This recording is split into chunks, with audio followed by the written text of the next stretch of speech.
Estoy muy contento de tener la oportunidad de estar aquí, emocionado, expectante con lo que se viene por delante. Estoy seguro que el día de hoy vamos a aprender cosas muy útiles que nos va a servir en el día a día y sobre todo pues que va a refrescar nuestro espíritu, nuestro ser.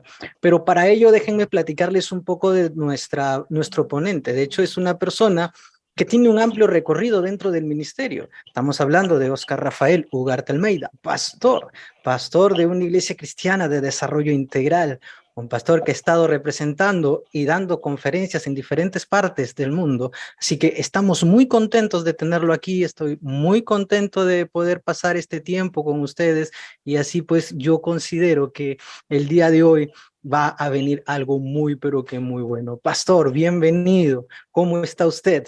Muchas gracias, Pastor José Arturo. Muchas gracias nuevamente a la directiva del Ministerio Logos, al Pastor César Mamani y a todo el equipo, por haber pensado en este humilde servidor, que solamente un pastor más, un siervo más, que tiene el deseo de aprender, que tiene el deseo de seguir creciendo. Y como dijo un maestro mío, el que enseña aprende doble, ¿no es cierto? El que enseña aprende doble. Así que hoy día espero yo también poder crecer mis conocimientos y sobre todo en mi experiencia con el Señor. Bueno, yo actualmente soy pastor de una iglesia en San Juan del Lurigancho, ICDI, Iglesia Cristiana de Desarrollo Integral. Esta iglesia fue fundada por un maestro también, un maestro de seminarios bíblicos y teológicos, el pastor Atilio Quintanilla. Quizás alguno de ustedes tuvo oportunidad de conocerlo. Él fue profesor en el CEL, en el Seminario de la Alianza Cristiana, Iglesia Nazareno, Iglesia Evangélica Peruana, muchas iglesias. Yo fundó esta obra en el año 2008. Yo participé de esta iglesia del 2010 al 2015, luego me mudé y bueno, cambié mi membresía. Pero el pastor falleció hace 2 años, víctima del COVID, como muchos de nuestros compañeros y consiervos. Y el año pasado los hermanos líderes tuvieron a bien invitarme a que pueda nuevamente servir. Así que eso es lo que estoy haciendo desde hace 1 año, pero mi ministerio empezó en el año 2003, ya hace un buen tiempo que fui ordenado como ministro. En el 2004 al 2009 estuve fuera de Lima como pastor misionero. Y he estado dedicado buen tiempo al tema de la educación cristiana. Represento en el Perú a la Asociación Internacional de Colegios Cristianos, AXI. He logrado visitar y atender una red de más de 100 colegios en todo el Perú. Y esa es mi experiencia en cuanto a la educación, al ministerio. Y un tema al cual yo siempre le he prestado muchísima atención, porque creo que en su momento me dio ese salto de calidad de mi vida espiritual, ese paso de transformación en mi forma de entender no solamente el ministerio, sino principalmente la vida del creyente. Un tema que tuvo ese impacto en mi vida fue el tema de cosmovisión, ¿no? He dedicado bastante tiempo en leer, en estudiar, en escuchar a maestros, en asistir a conferencias dentro y fuera del Perú, me identifico con este tema y espero que en estas semanas logre despertar en ustedes ese mismo interés, esa misma curiosidad y ustedes puedan inspirarse para también hacer su propia búsqueda, ¿no? Creo que eso es lo mejor que puede hacer un maestro, inspirar a otros a que hagan su propia búsqueda. Me encanta esa palabra que dio el Señor Jesús que dijo, ya no necesitarán maestros porque el mismo Espíritu Santo los guiará a toda verdad. A algunos nos puede sonar como una carta de despido. Ya no necesitan maestros.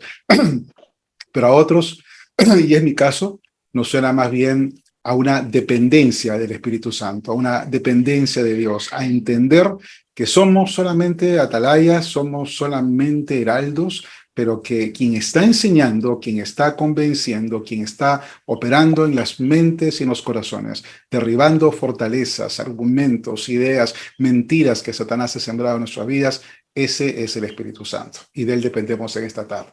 Amén. Les aclaro esto porque de pronto el tema, por rato, se puede volver un poco como académico. Estoy tratando de hacerlo lo más conectado a la realidad posible, pero si ustedes ven que comienzo a volar muy alto, me paran, pastor, repita, pare, regrese, porque no se trata aquí de exhibir vanidosamente nada, se trata de que podamos aprender. Así que les pido que me acompañen en una oración entonces. Padre, gracias por este día. Gracias, Señor, por la felicidad de estar juntos en armonía y en tu presencia. Gracias, Señor, porque nosotros podríamos y tal vez hasta deberíamos estar muertos en nuestros delitos y pecados, enemigos de ti, totalmente alejados, Señor, condenados a una eternidad, Señor, en tu ausencia. Pero todo lo contrario, Señor, en algún momento de nuestras respectivas vidas, tú nos miraste, nos llamaste, nos atrajiste con cuerdas de amor, tu Espíritu Santo nos convenció de pecado, justicia y juicio. Y no contento con eso, no contento con salvarnos, además tomaste nuestra vida, Señor, y la convertiste en un don para la iglesia y nos diste un ministerio que ejercer. Gracias, Señor. Esto es demasiada gracia para nosotros, es demasiada bondad, es demasiado amor, Dios, y por eso queremos servirte, por eso queremos conocerte más, por eso queremos prepararnos, Señor, para poder servir a tus hijitos, a tu iglesia de la mejor manera posible. Gracias, Señor, te alabamos y bendecimos en el nombre de Jesús. Amén, amén, amén. Bien, la primera pregunta que yo quisiera plantear en esta tarde es, ¿por qué tengo que estudiar cosmovisión? ¿Qué gano? ¿Qué suma a mi ministerio, a mi vida? ¿Qué bueno le trae? O sea, a ver, pastor, yo soy un expositor bíblico, yo llevo mis talleres de apologética, de exégesis, tengo mis diplomados de teología, mi entrenamiento ministerial completo, canto, toco, tengo ministerio de niños. ¿De qué me sirve añadirle el conocimiento de cosmovisión a mi formación? ¿De qué le sirve? Y bueno, aunque usted no lo crea, si nunca ha escuchado nada ni ha leído nada sobre cosmovisión, todos vivimos bajo una cosmovisión. Todos vivimos, todos constantemente dependemos de una cosmovisión. Lo que pasa es que esta es inconsciente. Esta es como, la cosmovisión es al ser humano como el agua al pez en una pecera. ¿Sí? Imagínense usted una pecera, un pececito de color ahí haciendo trompita, y el pez no es consciente del agua que le rodea, él cree que está flotando en la habitación, él no sabe que hay un líquido elemento en el cual él se desplaza. El pez cree que el agua es el ambiente. De la misma manera, todos nosotros estamos inmersos en una cosmovisión. ¿Cuál cosmovisión?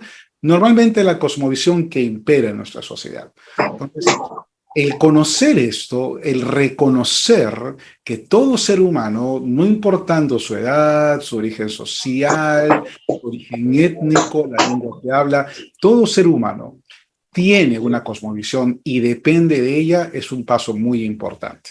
Por supuesto que muy pocas veces nos enseñaron en el colegio, nunca En la universidad, dependiendo de la carrera que llevaste, si llevaste una carrera de humanidades, una carrera de tipo sociología o psicología, tal vez hayas mencionado más el tema de cosmovisión, pero si llevaste una carrera tipo de ciencias como ingeniería o biología, o en mi caso marketing, administración, economía, quizás no. Pero el concepto de cosmovisión, aunque como palabra originaria viene de la filosofía, sin embargo es algo con lo que estamos permanentemente relacionados. Y esto está tan ligado a nuestra vida espiritual que justamente vamos a empezar a ver ahora el problema que se origina cuando no somos conscientes que al igual que el pececillo, al igual que el pescadito de colores en la pecera, tú y yo estamos inmersos en una cosmovisión.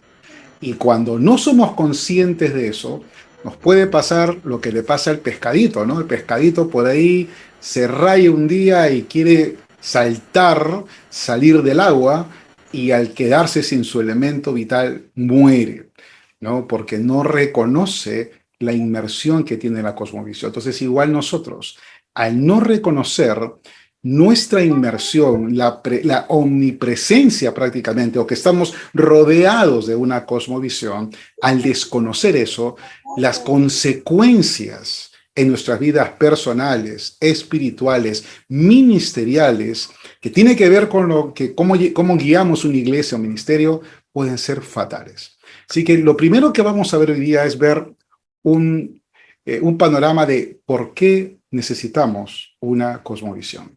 ¿Por qué? ¿Por qué necesitamos aprender esto? Y el tema que quiero compartir justamente con ustedes no es cosmovisión. Vamos a compartir un concepto diferente.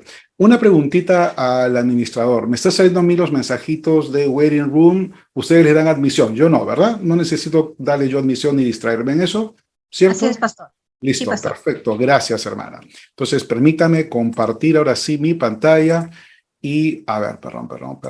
Vamos a... Ok, ahora sí. Listo, entonces vamos a compartir mi pantalla. Vamos a... ok, listo, ya está. Sí, creo que ya pueden ver la pantalla. Y lo que vamos a ver hoy para empezar este estudio de cosmovisión es el concepto de Coram Deo. Coram Deo. Quiero por favor que en el chat, así rapidito, ¿ya? Necesito unas 10 respuestas como una pequeña encuesta. ¿Quiénes de ustedes han escuchado la palabra o la expresión corandeo? Si usted lo ha escuchado, diga sí. A ver, si usted lo escuchó, diga sí o diga no. Corandeo. ¿Quiénes han escuchado? ¿Tienen una idea de lo que significa corandeo? En el chat, por favor. ¿Sí o no? A ver, rapidito. Somos 76 personas. Quiero ver respuestas. ¡Wow! No. Ajá. Listo, ya. Enough, suficiente, stop, paramos. Ya me asusté.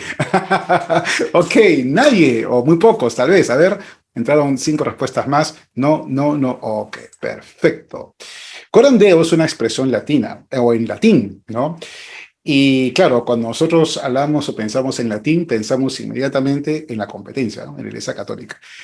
Pero curiosamente, esta es una expresión clave que nosotros los evangélicos del siglo XXI, o en mi caso que nací el evangelio en el siglo XX, demuestra, pues hermanos, que no somos buenos herederos de la reforma protestante, ¿no? Como vamos a ver hoy día, corandeo es un concepto vital, un concepto central de la reforma protestante, y que fuese combustible que inflamó el movimiento y que logró trasvasar de un avivamiento espiritual a una transformación cultural y social de la Europa del siglo XVI y XVII. El pastor Harold Caballeros, algunos de ustedes lo conocen, de la Iglesia del Verbo de Guatemala, él dijo una vez un concepto muy importante que a mí me quedó grabado.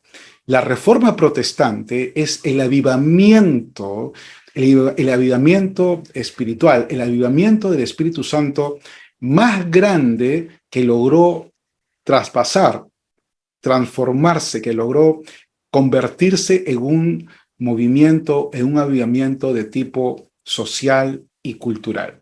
Nunca más la Iglesia ha tenido algo así a la escala de la Reforma Protestante. ¿Y por qué? varios factores, pero el principal fue este concepto, el concepto de Coram Deo. Entonces, en este momento, yo quisiera que compartamos un primer clip. Okay, hoy día vamos a ver muchos clips, muchos videos cortos, 3, 4 minutos, así que yo le animo a que preste mucha atención. Este señor que está aquí es R.C. Sproul, algunos de ustedes lo conocen. A mí me gusta leer R.C. Sproul, él es uno de los pastores más identificados con el movimiento reformado. Tiene esta serie del Ministerio Ligonier, yo lo sigo por Spotify. Es un autor increíble. Hay muchos libros de él gratuitos en Kindle. Si usted lee Kindle, lo puede descargar gratuitos. Toda una serie de él muy buena. Ministerio Ligonier tiene este enfoque de poder explicarnos el mundo de la filosofía y la cultura desde la teología. Es un match muy fuerte, muy impresionante. Y él nos explica en este clip que tienen que ver con atención. Por favor, no se distraiga. Si usted está haciendo otra cosa, pare un minuto y mire este clip para entender de entrada cuál es el concepto de Coram Deo. ¿Ok? ¿Listos? Vamos a verlo. Estaban haciendo en la compañía apuntaba hacia ese blanco establecido. Después de contarme todo lo que pasaba en el mundo de las finanzas, este amigo me dijo: dime tú, haciendo en la compañía apuntaba hacia ese blanco establecido. Después de contarme todo lo... Perdón, aquí había un pequeño problema de edición. R.C. Sproul comienza hablando de que él tiene una entrevista con un hombre ejecutivo de una gran compañía. Este hombre le dice que las empresas, muchas corporaciones de aquel tiempo, estaban haciendo planes para 3, 5, 10 años, pero habían otras empresas o corporaciones que hacían planes para 50, 100 o 200 años, y Sproul se extrañaba de esto y le preguntaba, ¿pero cómo es posible?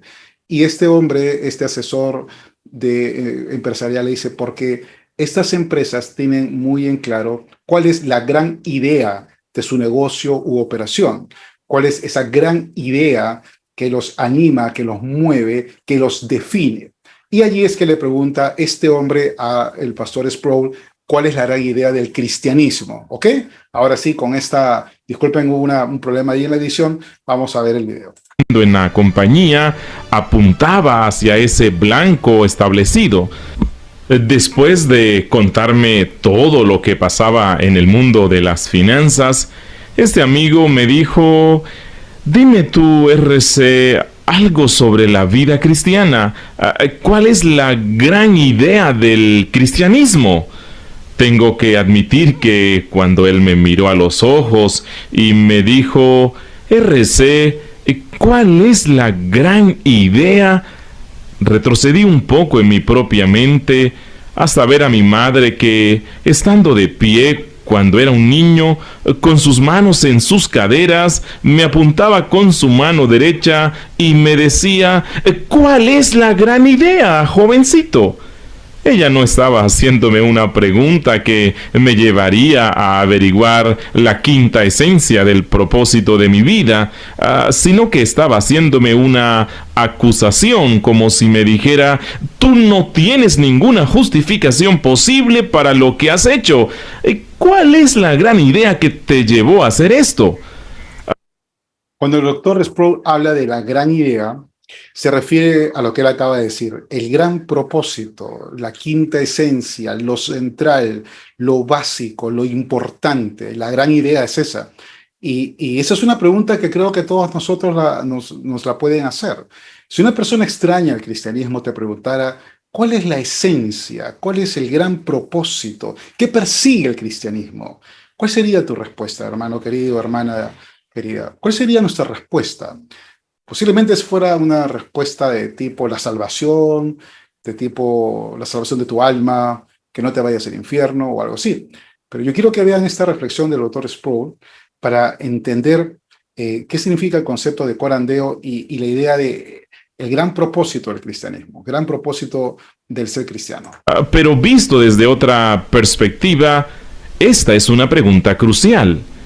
Nosotros escuchamos los sermones, leemos las escrituras, nos sumergimos en el laberinto de los detalles de la teología, pero anhelamos la oportunidad de pasar por alto todos los detalles del cristianismo y llegar al centro, a la misma esencia de lo que es la vida cristiana.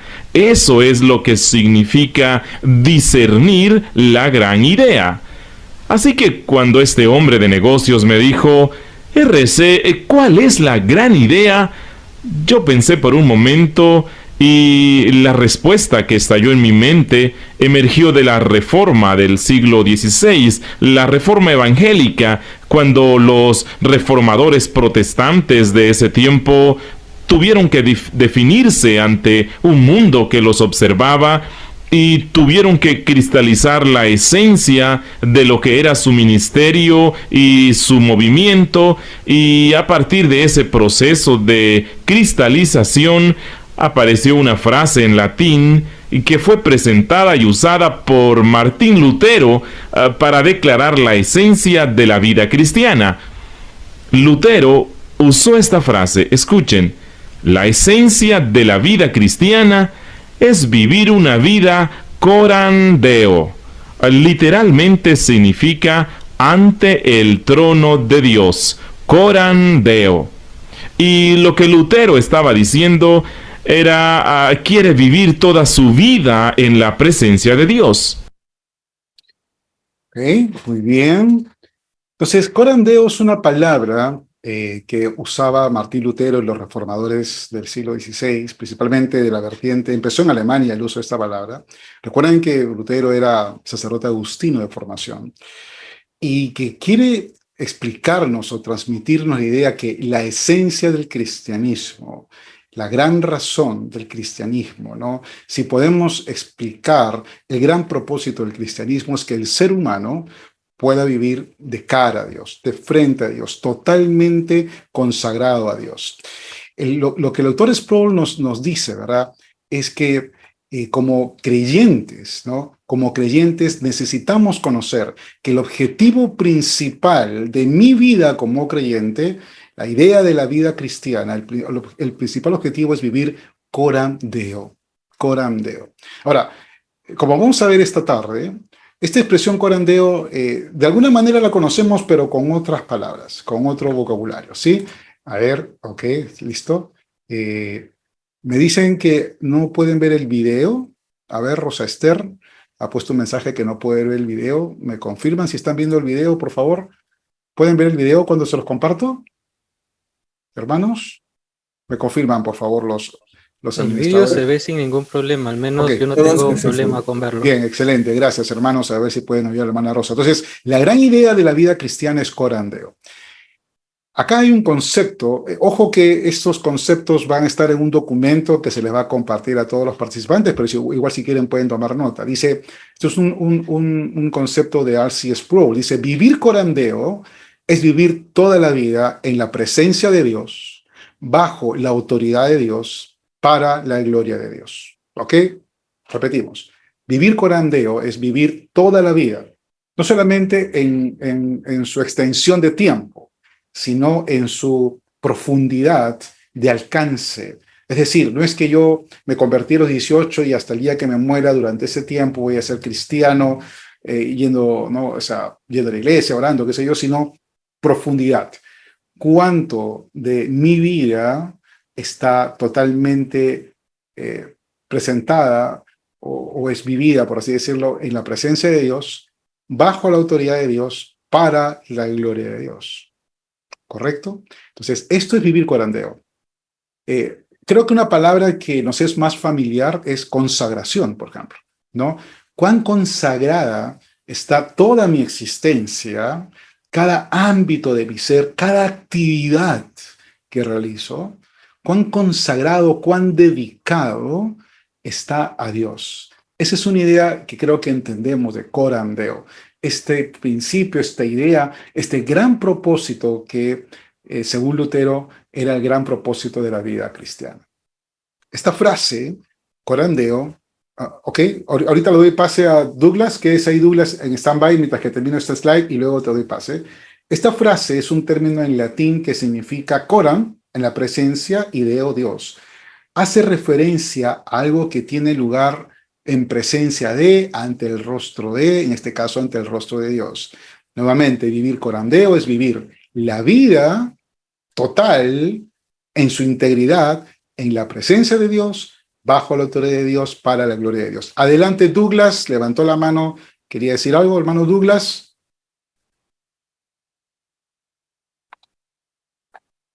¿No?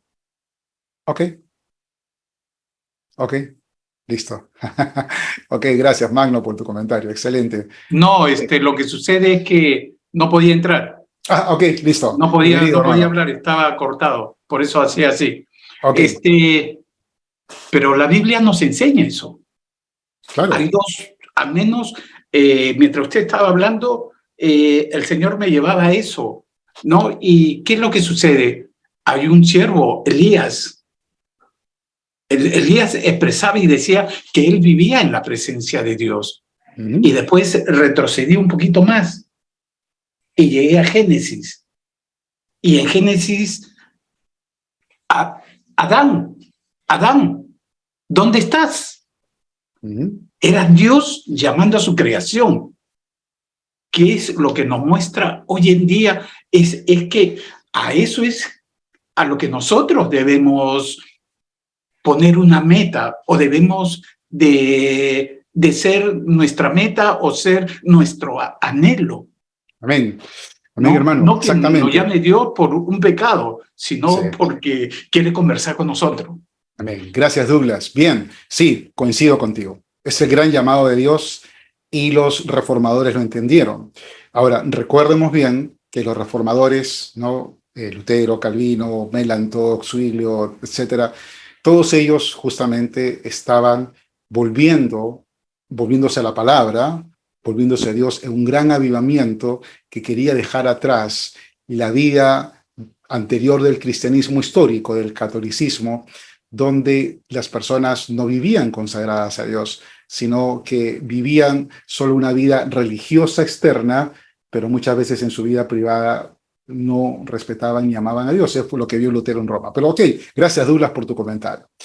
Vivir una vida coram Deo, entonces, captura la esencia de la vida cristiana. Ahora bien, ¿cuáles son las características de vivir una vida coram Deo? Vamos a ver. Vamos a escuchar ahora nuevamente un siguiente clip, nuevamente atención, porque vamos a ir viendo esto. ¿Cuáles son las características de vivir una vida coram Deo? Ok, listo. Nos conducimos como queremos y no vivimos nuestras vidas para Dios, sino para el público que nos ve, y así nuestra conducta en secreto puede ser diferente de cómo nos comportamos cuando estamos ante otras personas, cuyo juicio o aprobación estamos buscando. Pensemos en el hijo pródigo cuando le pidió a su padre recibir su herencia, y pensemos sobre cómo malgastó ese dinero. Pero antes de que él malgastara esa herencia, él se marchó a un país lejano, donde estaba, digamos, en anonimato, donde nadie lo conocía, donde no se sentía como si tuviera que vivir bajo el escrutinio de alguien que pudiera desaprobar lo que estaba haciendo. Lutero dice que nosotros debemos vivir toda nuestra vida no como personas que buscan la protección de las tinieblas para tener una vida íntima, privada, que esté oculta de la mirada de nuestros amigos o de las autoridades, sino que nuestras vidas deben ser vividas de manera abierta en la presencia de Dios, ante el rostro de Dios, practicando una especie de conciencia de Dios a cada momento. Podemos agregar un par de ideas, pero la gran idea del cristianismo es vivir coram Deo, vivir toda nuestra vida en la presencia de Dios, bajo la autoridad de Dios y para honra y gloria de Dios. Repito, la gran idea es vivir la vida en la presencia de Dios, bajo la autoridad de Dios, para la honra y gloria de Dios. Sobre eso es de lo que se trata todo. Muy bien. Claro, si en este momento yo preguntara o nos conducimos. nos preguntáramos si estamos viviendo totalmente en la presencia de Dios, consagrados totalmente a Dios, de cara a Dios, como dijo Douglas hace un momentito, como Elías en la presencia de Dios, o que nuestro clamor y oración es como la de Moisés: si tu presencia no va conmigo, yo no quiero ir. Sí, podríamos decir que efectivamente los cristianos vivimos ese corandeo, pero en la presencia de Dios quiere decir que Dios te está viendo, se da cuenta de cada cosa que dices, observa cada paso que das y sin duda alguna está al tanto de cada decisión que tú y yo tomamos. ¿Ok? Eso es vivir en la presencia de Dios. Y digo esto porque cuando pensamos en personajes como Elías, que mencionó Douglas, o Moisés, que acabo de mencionar yo, podemos pensar en cierto tipo de experiencia mística, ¿no? O sea, sí, claro, Moisés estaba ahí en el monte, entre las nubes, y ahí un momento de comunión sublime con Dios, o Elías, ¿no? Elías, que era una persona sujeta a pasiones, según dice la palabra de Dios, que un día podía matar a 800 profetas de Baal y al día siguiente quería morirse, ¿no? Personas que hicieron grandes cosas y de pronto podemos creer que eso es estar en la presencia de Dios. Pero mire este aspecto práctico. En la presencia de Dios, corandeo significa que Dios nos está viendo. Él toma cuenta de cada cosa que decimos, observa cada paso que damos y sin duda está al tanto de cada decisión que tomamos. Entonces, si nosotros empezamos a pensar en este sentido respecto a nuestra vida, podríamos entender, por ejemplo, por qué el Nuevo Testamento dice que debemos hablar con salmos, cantos e himnos espirituales. Porque Dios está atento a cada cosa que decimos. Amén. Amén. Podemos entender por qué la Biblia dice que lámpara es a mis pies tu palabra y lumbrera mi camino. Porque Dios está observando cada paso que damos. Amén. Y podemos entender por qué la Biblia dice que hay caminos que al hombre le parecen buenos, pero su fin es fin de muerte. Porque Dios está al tanto de cada decisión que tomamos. Corandeo, presencia de Dios. No se refiere solo a un encuentro espiritual, sublime, con el Dios Todopoderoso. Se refiere a cómo andamos en lo cotidiano, en el día a día, en cada decisión, en cada pequeña cosa que hacemos. Ahora, hay una pregunta. ¿Qué ocurre cuando una persona no toma en cuenta a Dios en cada palabra, en cada decisión, en cada paso? Puede ser que cuando nosotros nos comportamos así, estamos viviendo una vida fragmentada, vivimos vidas dobles. ¿Qué sucede, por ejemplo, cuando nosotros somos luz en la iglesia y oscuridad en la casa? Cuando después de un servicio, un culto de esos gloriosos tipo Elías y Moisés, volvemos a casa y no hay comida preparada, o nos cortaron la luz porque no la pagamos, o los niños no hicieron la tarea, etcétera, ¿verdad? ¿Cuál es nuestra reacción? El mismo gozo de la plataforma, la euforia del momento cúspide de la alabanza o de ese momento en el que compartimos la Biblia, nos acompaña en ese momento en el hogar cuando las cosas no están como queremos. Luz en la iglesia, oscuridad en la casa. Si no es tu experiencia, es la experiencia de la gente que congrega contigo o que te acompaña en el liderazgo. Maltratamos a nuestros hijos a veces. De pronto nos escudamos en la famosa idea de la vara, de la disciplina, para ejercer una violencia impropia con nuestros hijos. Los sometemos a presiones por ser hijos de pastor y exigimos de ellos cosas que jamás exigiríamos de los hijos de nuestros hermanos de la iglesia. Nuestros hijos pueden ver la revelación de Dios a través de sus padres, que somos nosotros. Si a nuestros niños o adolescentes le enseñan en la escuela dominical que Dios es como un padre, ¿qué concepto tienen de Dios al analizar la relación que tenemos con ellos? Vamos a la iglesia, quizás no nosotros, pero algunos otros, y usan sustancias controladas y drogas. ¿Cuántos pastores, bueno, no creo que fumen marihuana o pasta básica, Pero sabemos ahora que muchos pastores consumen ansiolíticos, antidepresivos, pastillas para dormir, ¿verdad? Porque estamos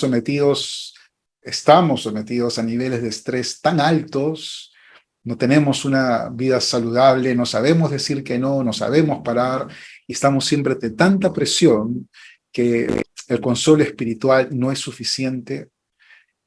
Tenemos relaciones tan distantes que tenemos que recurrir a cierto tipo de sustancias controladas o médicas, pero igual, ¿no? Para poder hacerle frente. Estamos perdiendo el control, molestos, gritando por cualquier cosa. Sí, nos conocen en casa como el papá gruñón, la mamá gruñona, siempre criticando, o aún en la iglesia, nuestro carácter, cómo somos cuando vamos a comprar al mercado, cuando manejamos, cuando subimos una combi y el chofer va muy rápido. ¿Cuál es nuestro carácter real? Ese que se muestra lejos del púlpito, lejos de la iglesia, lejos del live para el Facebook de la iglesia. ¿Crees que habría cosas que tendrías que dejar porque te avergonzaría hacerlas con los ojos de Dios observándote? Hermanos, no nos engañemos, los niveles de inmoralidad en el pastorado, en el liderazgo son altísimos. Los niveles altos, por lo menos, no altísimos, no voy a ser exagerado, altos, pero los niveles de inmoralidad en la iglesia son altísimos, ¿sí? Sabemos, quienes estamos dedicados a el ministerio, lo que está ocurriendo en la vida de nuestros hermanos, con sus vidas íntimas, con su sexualidad, con sus relaciones maritales o extramaritales, ¿verdad? Ya creo que todos conocemos familias cristianas donde muchachos, chicas se han manifestado abiertamente homosexuales o lesbianas habiendo crecido en hogares cristianos, ¿no? ¿Qué pasó? ¿Qué ocurrió allí, no? Es evidente que no se estuvo viviendo corandeo. El lenguaje que usamos, ¿verdad? Las palabras que usamos en privado o fuera de nuestro entorno cristiano, Dios las escucha, Dios las tiene en cuenta, ¿no? Muchas veces no hablamos con salmos, salmos, himnos ni cánticos espirituales, ¿verdad? Hablamos otras cosas. Entonces, hermanos, sé que son preguntas que nos aterran, que nos asustan, pero es la realidad. Es la realidad en la que vivimos. La omnipresencia de Dios le da la capacidad a Él para acompañar en cada paso a cada uno de sus hijos en forma particular e individual.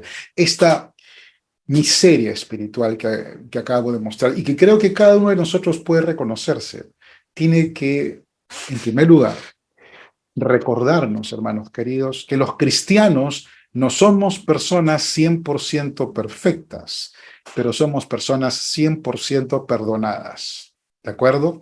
Y cada día, querido, querida, cada día necesitamos de un Salvador para poder vivir corandeo. O sea, es imposible para un ser humano, y haciendo referencia a lo que dijo Douglas, ¿no?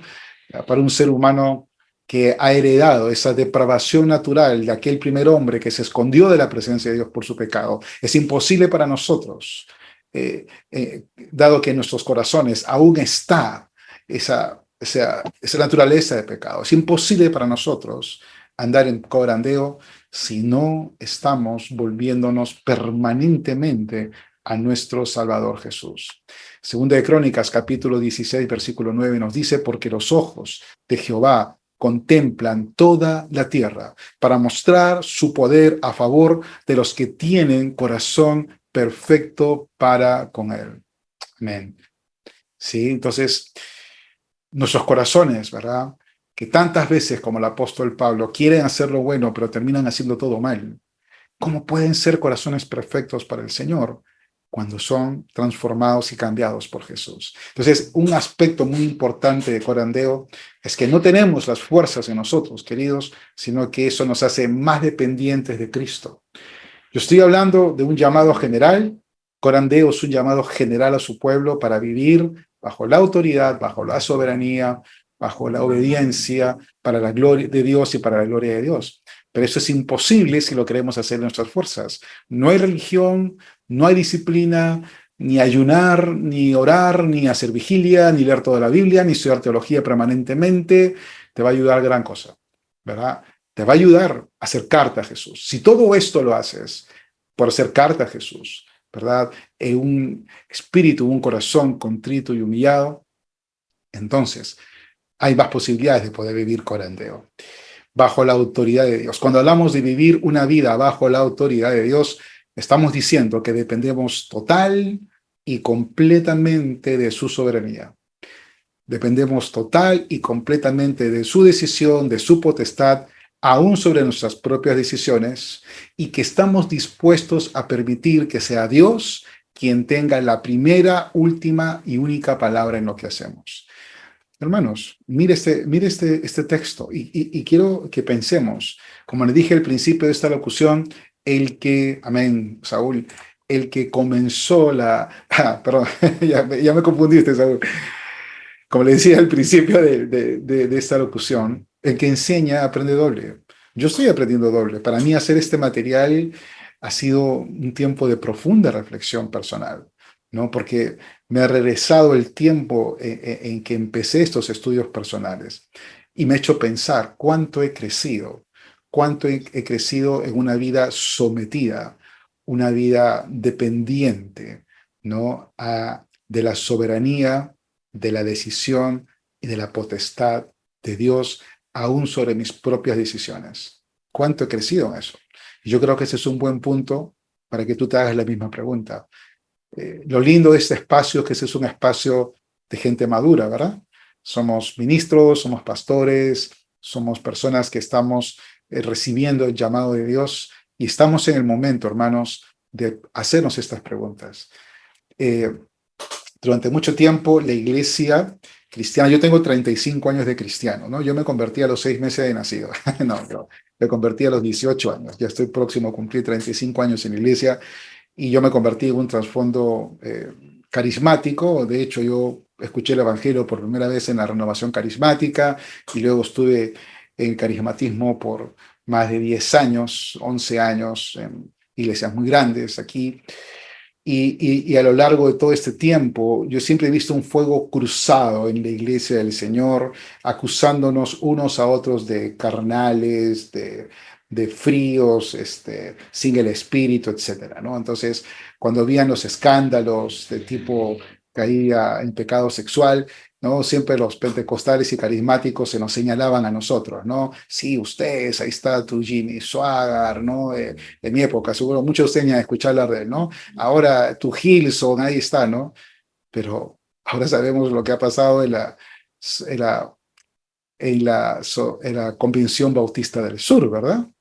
Es un escándalo increíble. La policía, el gobierno federal está interviniendo porque se han descubierto cientos de casos de abuso sexual, de pedofilia, encubierto por el liderazgo de la Convención Bautista del Sur. Es un escándalo increíble.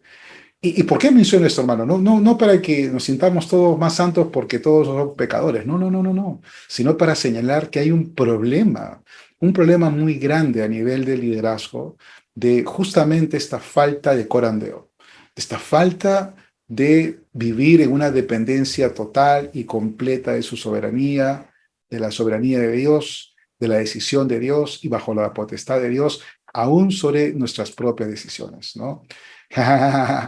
Amén. ¿No? Si está recetado el ansiolítico, está bien, pero ¿cómo llegamos a ese extremo, hermano? ¿Cómo llegamos a ese extremo? Si es parte de un tratamiento, bueno, está bien, pero personas que recurren a ellos por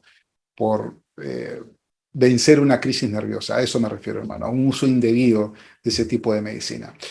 Muy bien, entonces, alguien me preguntó sobre los ansiolíticos y le estaba respondiendo. Entonces, hermanos, qué importante que reconozcamos nuestra necesidad de vivir así.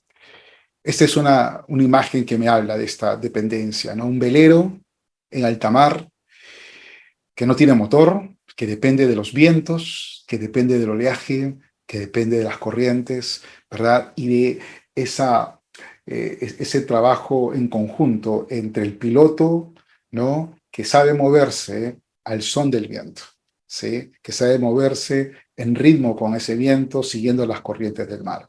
Entonces, hermanos, vivimos así. No vivimos con nuestro propio motor. No vivimos, hermanos queridos, con nuestras propias fuerzas. Vivimos bajo la soberanía, bajo la autoridad y bajo la presencia de Dios. Muy bien. Ok, vamos a parar acá. Ah, no, perdón, vamos a ir hasta el final, ¿verdad? Me acabo de recordar la directiva. Ok. Romanos 11:36 nos dice, porque de Él, por Él y para Él son todas las cosas. A Él sea la gloria para siempre. Amén. Esta palabrita, todas las cosas, en el pensamiento de Pablo es una expresión muy poderosa. En Colosenses capítulo 1 se repite el concepto cuando nos dice que por medio de Jesús, para Él y por Él fueron creadas todas las cosas y que Él fue enviado por el Padre para reconciliar con Dios todas las cosas. Entonces, cuando hablamos de todas las cosas, hablamos de todo lo creado, tanto visible como invisible. Todas las cosas, ¿verdad?, son de Él. Todo lo que tiene que ver con la vida del ser humano en sus distintas dimensiones son de Él, son para su gloria para siempre. Vivir corandeo, entonces repetimos este concepto, es vivir toda la vida en la presencia de Dios, bajo la autoridad de Dios, para la gloria de Dios. ¿Qué es lo opuesto a corandeo? ¿Qué es lo opuesto a corandeo? A ver, si vivir corandeo es vivir toda la vida en presencia de Dios, bajo la autoridad de Dios, para la gloria de Dios, lo opuesto a corandeo es la dualidad. Es decir, no que toda tu vida esté lejos de Dios, ¿no? Eso sería incredulidad, eso sería ateísmo, eso sería enemistad con Dios. La dualidad es cuando mezclamos las cosas, es decir, cuando no toda nuestra vida es vivida en la presencia de Dios, cuando no todo lo que hacemos está bajo la autoridad de Dios, cuando no todas nuestras actividades son para la gloria de Dios. Entonces hay una dualidad. Parte de lo que somos, hacemos, nos dedicamos, planificamos, soñamos y nos relacionamos, sí son vividas en la presencia de Dios y parte no. Y de esta dualidad es que vamos a hablar en este momento, ¿no? Amén. Amén. Amén. Muy bien. Muy bien, José Luis. Muy buena tu experiencia. Sí, hay personas que, por ejemplo, una persona operada, alguien que sale de una cirugía, evidentemente tiene problemas para dormir por efectos de la anestesia, el dolor, y le ha recetado un ansiolítico, está bien. Mi comentario, amado hermano, era por personas que recurren a esos ansiolíticos para superar, y normalmente sin una receta o sin un cuidado médico, para superar momentos de estrés muy altos, momentos de ansiedad muy altos, a los cuales han llegado por una equivocada manera de vivir, ¿ok? Eso es, ¿no? No estoy criticando a nadie que tome un ansiolítico si está recetado y es parte de un tratamiento. Ok, dualidad es lo opuesto a vivir corandeo, ¿verdad? La dualidad es parte de mi vida si está consagrada a Dios y parte no. En este momento yo voy a invitar virtualmente a un nuevo conferencista. Su nombre es Arturo Cubas. Él es peruano de nacimiento, pero yo diría que es un ministro global, ¿no? Arturo fue parte del staff de Fundación contra el Hambre, Food for the Hungry. De repente algunos de ustedes han escuchado hablar de la institución o de Arturo. Él fue formado, trabajó mucho tiempo en los Estados Unidos, en Guatemala, Centroamérica, vive en Bolivia, viaja a África. Es un hombre, es un pensador muy especial. Arturo no tiene de repente el histrionismo de R.C. Sproul, pero vale la pena escucharlo. Una pequeña recomendación: suban un poquito el volumen de sus audífonos o parlantes, porque creo que el audio de esta parte es un poquito bajo, ¿ok? Entonces, Arturo nos va a hablar acerca de la dualidad, haciendo referencia a una experiencia que luego vamos a comentar, ¿ok? Así que atentos, vamos a escuchar a Arturo Cubas.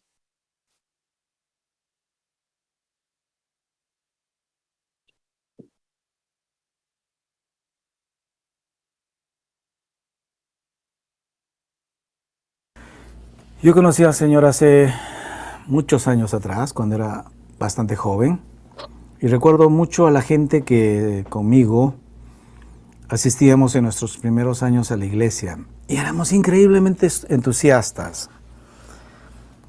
Nos convertimos, yo creo, porque en aquel tiempo se dio un tremendo avivamiento en el lugar donde nosotros estábamos. Y recuerdo que éramos una multitud de jóvenes que cantábamos con todo gozo y alegría, y alabábamos y predicábamos y orábamos y leíamos la Biblia y memorizábamos y llevábamos cursos y hacíamos todo.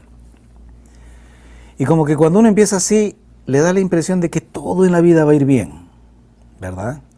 Es interesante porque en ese contexto se habla mucho de las cosas espirituales, de milagros, pero casi nadie te va a hablar del matrimonio, nadie te va a hablar de los negocios, nadie te va a hablar de las leyes del país, nadie te va a hablar de cómo educar a tus hijos, nadie habla de esos temas. Lo interesante es que no es porque sea una cosa intencional, es una cosa más bien subconsciente, porque lo espiritual es importante y parece que sí es algo útil para Dios, pero estas otras cosas son naturales. Así que para comenzar, los creyentes empiezan con muy poca información acerca de los desafíos que van a enfrentar sobre su vida natural. El tema es que es una cuestión de tiempo nada más. A lo largo del tiempo uno puede ver cómo esa espiritualidad va pasando. La gente va adquiriendo nuevos compromisos en la vida que requieren mucho carácter, requieren mucha fortaleza espiritual realmente, como el matrimonio, la educación de los hijos, los negocios, tal vez compromisos que hay ante la sociedad, tal vez participar en política, la vida profesional, etc. Pero hoy en día, por ejemplo, si yo voy al lugar donde yo conocí al Señor y busco a la gente que conmigo en ese tiempo aceptaron la fe cristiana, voy a encontrar que la mayoría de ellos está divorciado. Voy a encontrar que otro grupo de ellos está recasado. Hablo con algunos cuyos hijos no quieren saber nada de ellos. Y hasta encuentro a otros que han muerto de SIDA. Y uno dice, ¿qué pasó? O sea, trata uno de hacer un flash e ir al tiempo primero y luego ir hasta el tiempo final y tratar de entender qué hay. Por supuesto que hay un grupo que se mantiene fiel, pero quizás están a punto de morir de aburrimiento, ¿no? Porque ya se han cansado de ir a la iglesia, hacer lo mismo, y claro, para variar, ahora van a participar del grupo de alabanza, pero de aquí a 5 años, tal vez de otra cosa, y solamente para darle un poco de variedad a sus actividades tradicionales. ¿Qué es lo que pasó? Lo que sucedió, en mi opinión, es que estas personas son víctimas de este dualismo que es rampante y que funciona muy poderosamente en sus mentes debido a que sin darse cuenta ellos han nacido en una sociedad dualista. Y la iglesia no es consciente de este problema y los cristianos simplemente como pajaritos vamos cayendo todos en la misma trampa, inocentemente, pero hay que confrontarlo. Dualismo, dualismo. Esta palabra, hermanos, es clave para entender, qué bueno, gracias. Esta palabra es clave para entender por qué el estancamiento en la vida de muchos cristianos. ¿Qué ocurre? ¿Por qué? Y nos ha pasado. Yo me identifico con lo que dice Arturo, y creo que todos nosotros que estamos aquí, o sea, todos tuvimos hermanos de promoción, por decirlo, ¿no? Gente que se convirtió con nosotros o que encontramos en la iglesia cuando llegamos, gente que era muy consagrada, que iba a todos los cultos, que estaba en todas las oraciones, que ayunaban 2 veces por semana como los fariseos de la antigüedad, gente que sabía la Biblia, que fueron nuestros maestros, que nos enseñaron los primeros coros o cantos cristianos y que ahora no están. O gente que sigue en la iglesia, pero cuyos hijos no están en la iglesia y no quieren saber nada de la fe, o amigos, hermanos que se divorciaron, que perdieron sus familias. ¿Qué pasó? ¿Qué pasó? ¿A qué se debe eso? Claro, todos tenemos una explicación. No, el hermano se fue para el mundial, ¿no? O no, el varón cayó, o la varona estudió una carrera, ganó plata y se fue, qué sé yo. Pero aquí hay un problema, hermanos. Hay un problema cierto de estancamiento, aún entre los que se quedan en la iglesia. Yo sé que todos aquí no son pastores en ejercicio, muchos son ministros o personas que reconocen un llamado o tienen el deseo de crecer. Y vamos, si tú no estuvieras hoy en el ministerio, hermano, hermana, si tú no estuvieras hoy en el púlpito o no estuvieras en un cargo en la iglesia y solo te tocara estar sentado en la silla, en la banca de tu iglesia, no te sentirías estancado, no te sentirías aburrido, no te sentirías que no vas para ninguna parte. Yo me sentí así. Yo me sentí así 10 años después de estar en la iglesia.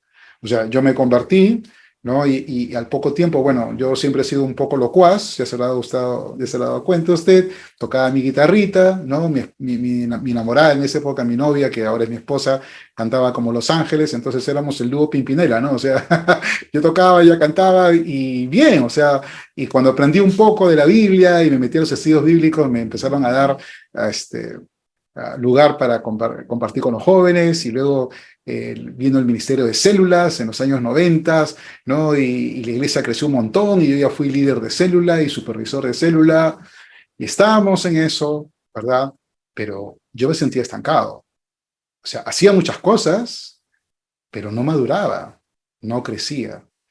Yo tuve una crisis personal por un tema laboral, tuve una crisis aún de orden moral, ¿no? El pastor de mi iglesia cayó terriblemente en pecado, parte de ese equipo pastoral también.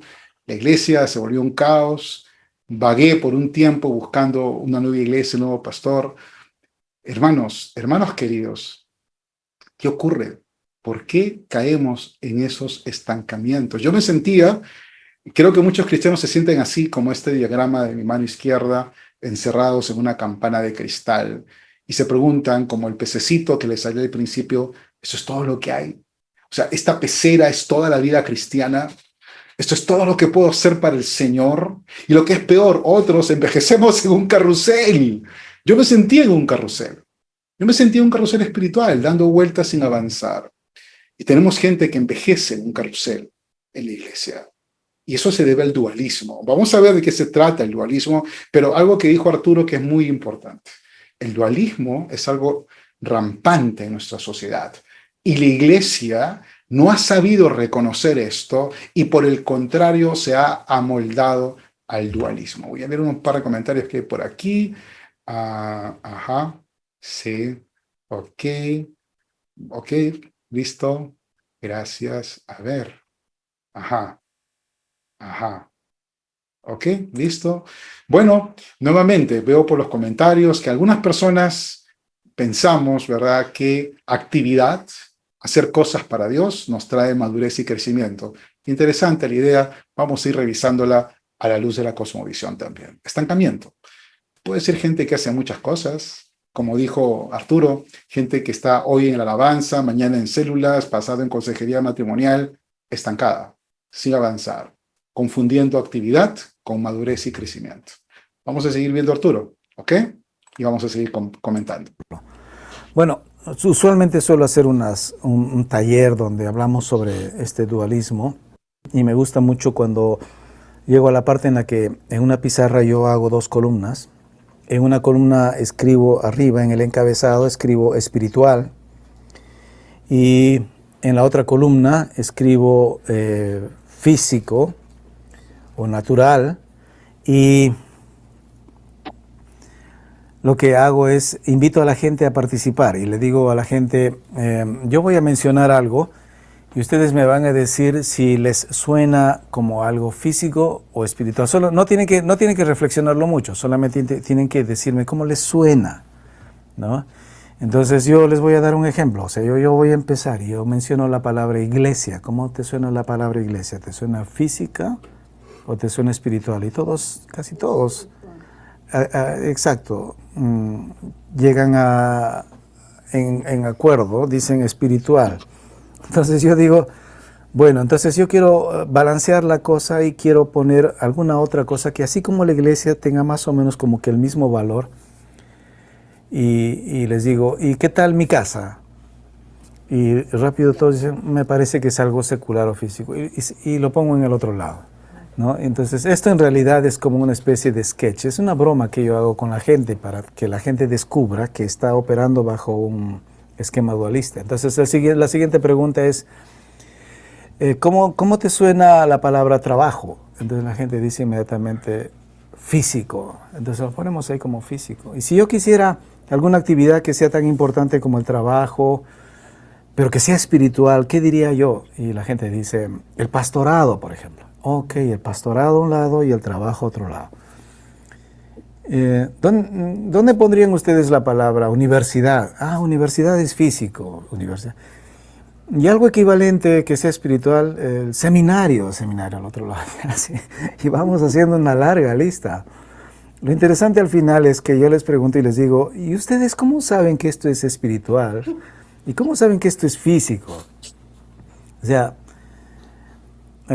ellos mismos han llegado a esa conclusión. Algunos incluso antes de terminar la lista ya se han dado cuenta de a dónde estamos yendo, pero lo importante está en que eso demuestra que todos los que hemos crecido en la misma cultura tenemos la misma lógica. Y es porque venimos del mismo trasfondo católico español. Aunque seamos evangélicos, si tú vas a una comunidad católica, ellos van a hacer exactamente lo mismo. Y no importa que tú seas evangélico, vas a hacer exactamente lo mismo, porque están operando desde la misma cosmovisión. Y ambos son dualistas. ¿Qué les pareció, hermano? No se me hagan los sabios ahora, ¿ah? No se me hagan los sabios ahora que sí, ¿ah? No se me hagan los sabios, porque, a ver, vamos a hacer nuestra listita, ¿qué les parece? Cuando hablamos del ámbito espiritual a lo que se refiere Arturo, se refiere a aquello que consideramos espiritual, sagrado, útil para la salvación. Y cuando hablamos de lo físico que dice él, nos referimos a lo material, a lo secular, sin trascendencia eterna, ¿ok? Entonces, sí, yo creo que todos coincidimos que consideramos que el ministerio pastoral, sí, pues es espiritual, es sagrado, es útil para la salvación. Pero el trabajo, la profesión, no, es secular, no tiene una trascendencia eterna, ¿no? Es más, si no fuera por Adán, no tendríamos que trabajar, ¿no? Y además nos es impuesto, el que no trabaja no coma, ¿no? Ese es el concepto que tenemos y enseñamos sobre el trabajo. O, por ejemplo, los estudios teológicos, ¿no? Claro, los estudios teológicos, como pasar 2 horas escuchando aquí a Óscar Ugarte, por supuesto que eso es espiritual, es sagrado, es útil para la salvación, pero estudiar una maestría en negocios o un segundo idioma o algo referente a mi carrera, no, eso no tiene trascendencia eterna, eso no me va a salvar, ¿no? Pasar tiempo en la iglesia sirviendo al Señor, eso sí es útil para la salvación, eso es sagrado, es agradable a Dios, ¿no? Pero pasar tiempo en la casa criando hijos, ¿no? Lavando ropa, lavando platos, limpiando la casa, cambiando pañales, eso no tiene trascendencia eterna, ¿sí? Y la oración, el ayuno, los estudios bíblicos, por supuesto que eso es sagrado y agradable a Dios, es santo, pero una actividad deportiva, una actividad de entretenimiento, una salida con los hijos o con los familiares, eso no. Eso es dualismo, hermano. Eso es dualismo. Y eso es todo lo contrario a corandeo. Porque lo que ocurre es que como yo fui, y hay la parte, ¿no?, que Arturo menciona y dice, ¿y cómo llegaste a esta conclusión? O sea, a ver, cuando tú y yo llevamos en la iglesia en nuestros estudios de verdades fundamentales o estudios básicos, ministeriales o teológicos, un área o un curso que se llamara Dualismo 1, Dualismo 2, o Corandeo 1, Corandeo 2, jamás, ¿verdad? Simplemente, como lo dice Arturo, la cultura nos ha permeado. O sea, nuestra cultura es así. La cultura religiosa de este país, de estas tierras, es así. La tradición católica romana, española, es así. Y el mundo evangélico latinoamericano lo asumió así, no los protestantes del siglo XVI. Los protestantes del siglo XVI, del siglo XVII, los puritanos que llegaron a Norteamérica, no pensaban así. Luego vamos a ver cómo es que se deforma ese pensamiento. Les adelanto que esto tiene mucho que ver con lo que ocurrió en el siglo XIX en los Estados Unidos y el nacimiento de las misiones modernas. Pero bueno, ese es otro tema, otro precio, otro día. Pero miren este cuadro, hermanos. O sea, seamos sinceros. De alguna manera, sin que nos lo dijeran como un curso, nos lo transmitieron.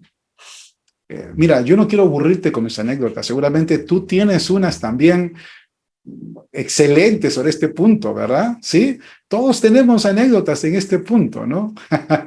¿No? Todos tenemos en este punto, porque, miren, yo me convertí en el año 1988, sí, ya sé, todos ustedes no habían nacido el siglo pasado, pero déjame contarte.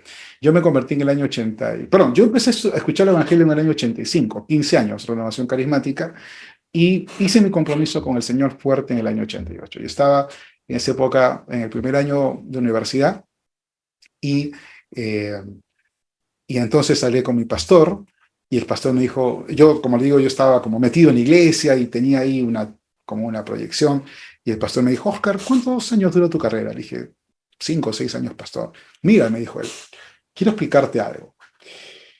La palabra de Dios nos dice, ¿no? El Señor nos dice respecto a su segunda venida, que nos fijemos en la higuera. ¿no? Y que antes que pase una generación, los tiempos finales iban a llegar y él iba a volver. Bueno, hermano, yo la verdad no conocía nada de ese pasaje, entonces él me explica, la higuera es Israel. Entonces Israel volvió a la tierra prometida en 1948. Una generación en la Biblia son 40 años. ¿No? Si tú sumas 1948 más 40, llegamos a 1988. Estamos en los últimos tiempos, Oscar. ¿Y tú quieres estudiar una carrera de 6 años? Hermano, tienes que consagrarte a estudiar y a la verdad de la palabra de Dios. Dualismo. O sea, ¿qué me transmitió él a mí? ¿Qué me transmitió él a mí? Que lo espiritual, lo sagrado, lo que era útil para la salvación, era lo referente al ministerio pastoral. La carrera que yo estudiara, el trabajo, la profesión que yo eligiera, no tenía ninguna trascendencia eterna, no significaba nada en el proyecto de Jesús de volver a la tierra. ¿Sí? ¿Me expliqué? Y yo creo que si tú, sí, ya aquí me salen que la generación es 100 años, 80, sí, vemos ahorita a Armando Alducín para que nos diga. Pero bien, ok, listo. Escúchame, no nos distraigamos. Quiero que captes la idea, ¿sí? Cuando nuestros niños o adolescentes se gradúan de la escuela dominical, no les hacemos una presentación en la iglesia. ¿Cuántas veces hemos hecho una presentación en la iglesia de los chicos que acaban secundaria? A ver, todos los que acabaron secundaria este año, pasen adelante, vamos a felicitarlos y a orar por ellos. Nunca, ¿no? ¿Por qué? Nuevamente, dualismo. Porque entendemos que más importante para el niño, más espiritual, más útil para su salvación, más trascendente, son sus estudios de escuela dominical que sus estudios del colegio. ¿Cuándo fue la última vez que en tu iglesia o en mi iglesia hemos orado por un graduado universitario? Pero cuando se gradúan del instituto bíblico, del seminario, paramos la iglesia y hacemos una ceremonia. Dualismo, hermano. Eso es lo contrario a corandeo. Dijimos que corandeo era vivir toda la vida bajo la soberanía, la autoridad y la decisión de Dios. Dualismo es no, una parte de mi vida. Yo la vivo consagrada a Dios, otra parte fuera de esa esfera. Como el hijo pródigo que explicaba Sproul. Nos perdemos en las tinieblas, nos perdemos en el anonimato de una vida sin Dios para tomar decisiones, para asumir posiciones y pensamientos que no tienen nada que ver con Dios. Y eso, ¿no? Y eso es producto, no se distraigan con ese tema, hermano Magno, atiende aquí, ese no es el tema esta mañana, esta tarde. El tema es este, dualismo. Y miren, nuevamente, todos consideramos que para Dios es más importante, ¿no? Un tema como la segunda venida que el hacer su voluntad hoy aquí. Porque hoy aquí, nuestra oración, nuestro deseo, nuestro enfoque debe ser, venga a tu reino, haz tu voluntad. Dualismo, eso es lo que nos explicaba Arturo. Vamos a seguir viendo un poquito más de él. Yo creo que aprende más con él que conmigo, así que vamos a ilustrarnos con él. Bueno, el tema está en que yo después, por ejemplo, me gusta mucho tomar este primer punto. Le digo, vamos a examinar este dualismo entre iglesia versus casa, ¿no? Yo quisiera que alguien me demuestre por qué la iglesia es más espiritual que la casa. ¿Por qué? ¿En qué te basas? Primeramente, si tienes algo escritural, estaría muy bien. Y luego algo experiencial. ¿Por qué dices tú que la iglesia es más espiritual que la casa? ¿En qué te basas? En la mayoría de los casos, la gente no tiene argumentos, ¿no? Porque provienen de una cosmovisión, y las cosas que están en una cosmovisión no tienen necesariamente que ser explicados, ¿no? La gente no sabe cómo explicarlo. Bueno, algunos dicen, es que en la iglesia es donde cantamos, adoramos a Dios, leemos la Biblia. Y digo, pero eso también puedo hacerlo en la casa. Y entonces ahí es donde la mayoría empieza a cuestionar si... Y entonces a mí me gusta mucho usar bastante argumento ya preparado y decirles, a ver, leamos qué es lo que dice la Biblia. La Biblia dice, por ejemplo, en el Antiguo Testamento Dios habla con los judíos y les dice, estas cosas que yo te mando hoy las enseñarás a tus hijos. ¿A quién le está hablando? ¿Quién es la persona que está oyendo ese mandato? ¿Es un pastor? ¿Es un sacerdote? Y luego de un rato la gente recién se da cuenta y dice, es un padre de familia. Ajá, es un padre de familia. ¿Y qué le está diciendo que haga? Le está diciendo que traiga el conocimiento de Dios a su hogar, ¿no? Por supuesto que hay un templo. Pero en sus primeros años, en sus momentos más importantes de la vida, cuando el niño necesita las respuestas más importantes para formar su cosmovisión, es su padre quien le empieza a informar cómo es Dios, qué es lo que quiere de él, cómo él debe vivir para prosperar, cómo debe vivir delante de Dios. Entonces, y vamos tomando ejemplos uno tras otro. Wow, esta parte sí me parece bastante importante, ¿no? Como padres cristianos, yo tengo 2 hijos, ya mis hijos son profesionales, formados, tengo mis hijos en el Señor, por la gracia de Dios. Mi hijo mayor participa de su iglesia, lidera grupos, mi hija es misionera fuera del Perú, la segunda. Y yo pienso, o sea, cuántas veces siendo ellos pequeños, niños, yo esperaba que sea la escuela dominical o el colegio cristiano al cual asistieron algunos pocos años los que le formaran. Pero hermanos, el mandamiento de enseñar a las nuevas generaciones es para los padres.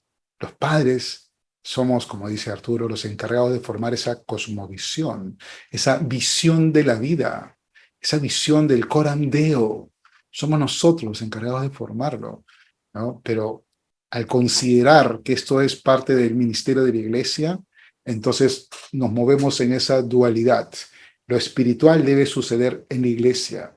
En la casa yo le doy de comer, le abrigo, le doy educación, le pago el internet, le compro el celular, y por ahí oramos por los alimentos, y si soy muy devoto le leo una historia bíblica, pero el resto de la formación se lo debe dar la iglesia. ¿Se da cuenta? ¿Se da cuenta el efecto del dualismo? Luego nos preguntamos por qué nuestros hijos, ¿no?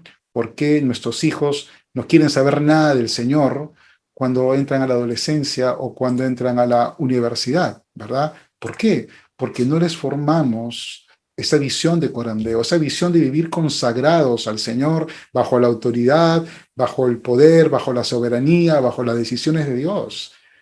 Esa responsabilidad no la asumimos en su momento por culpa de esta dualidad.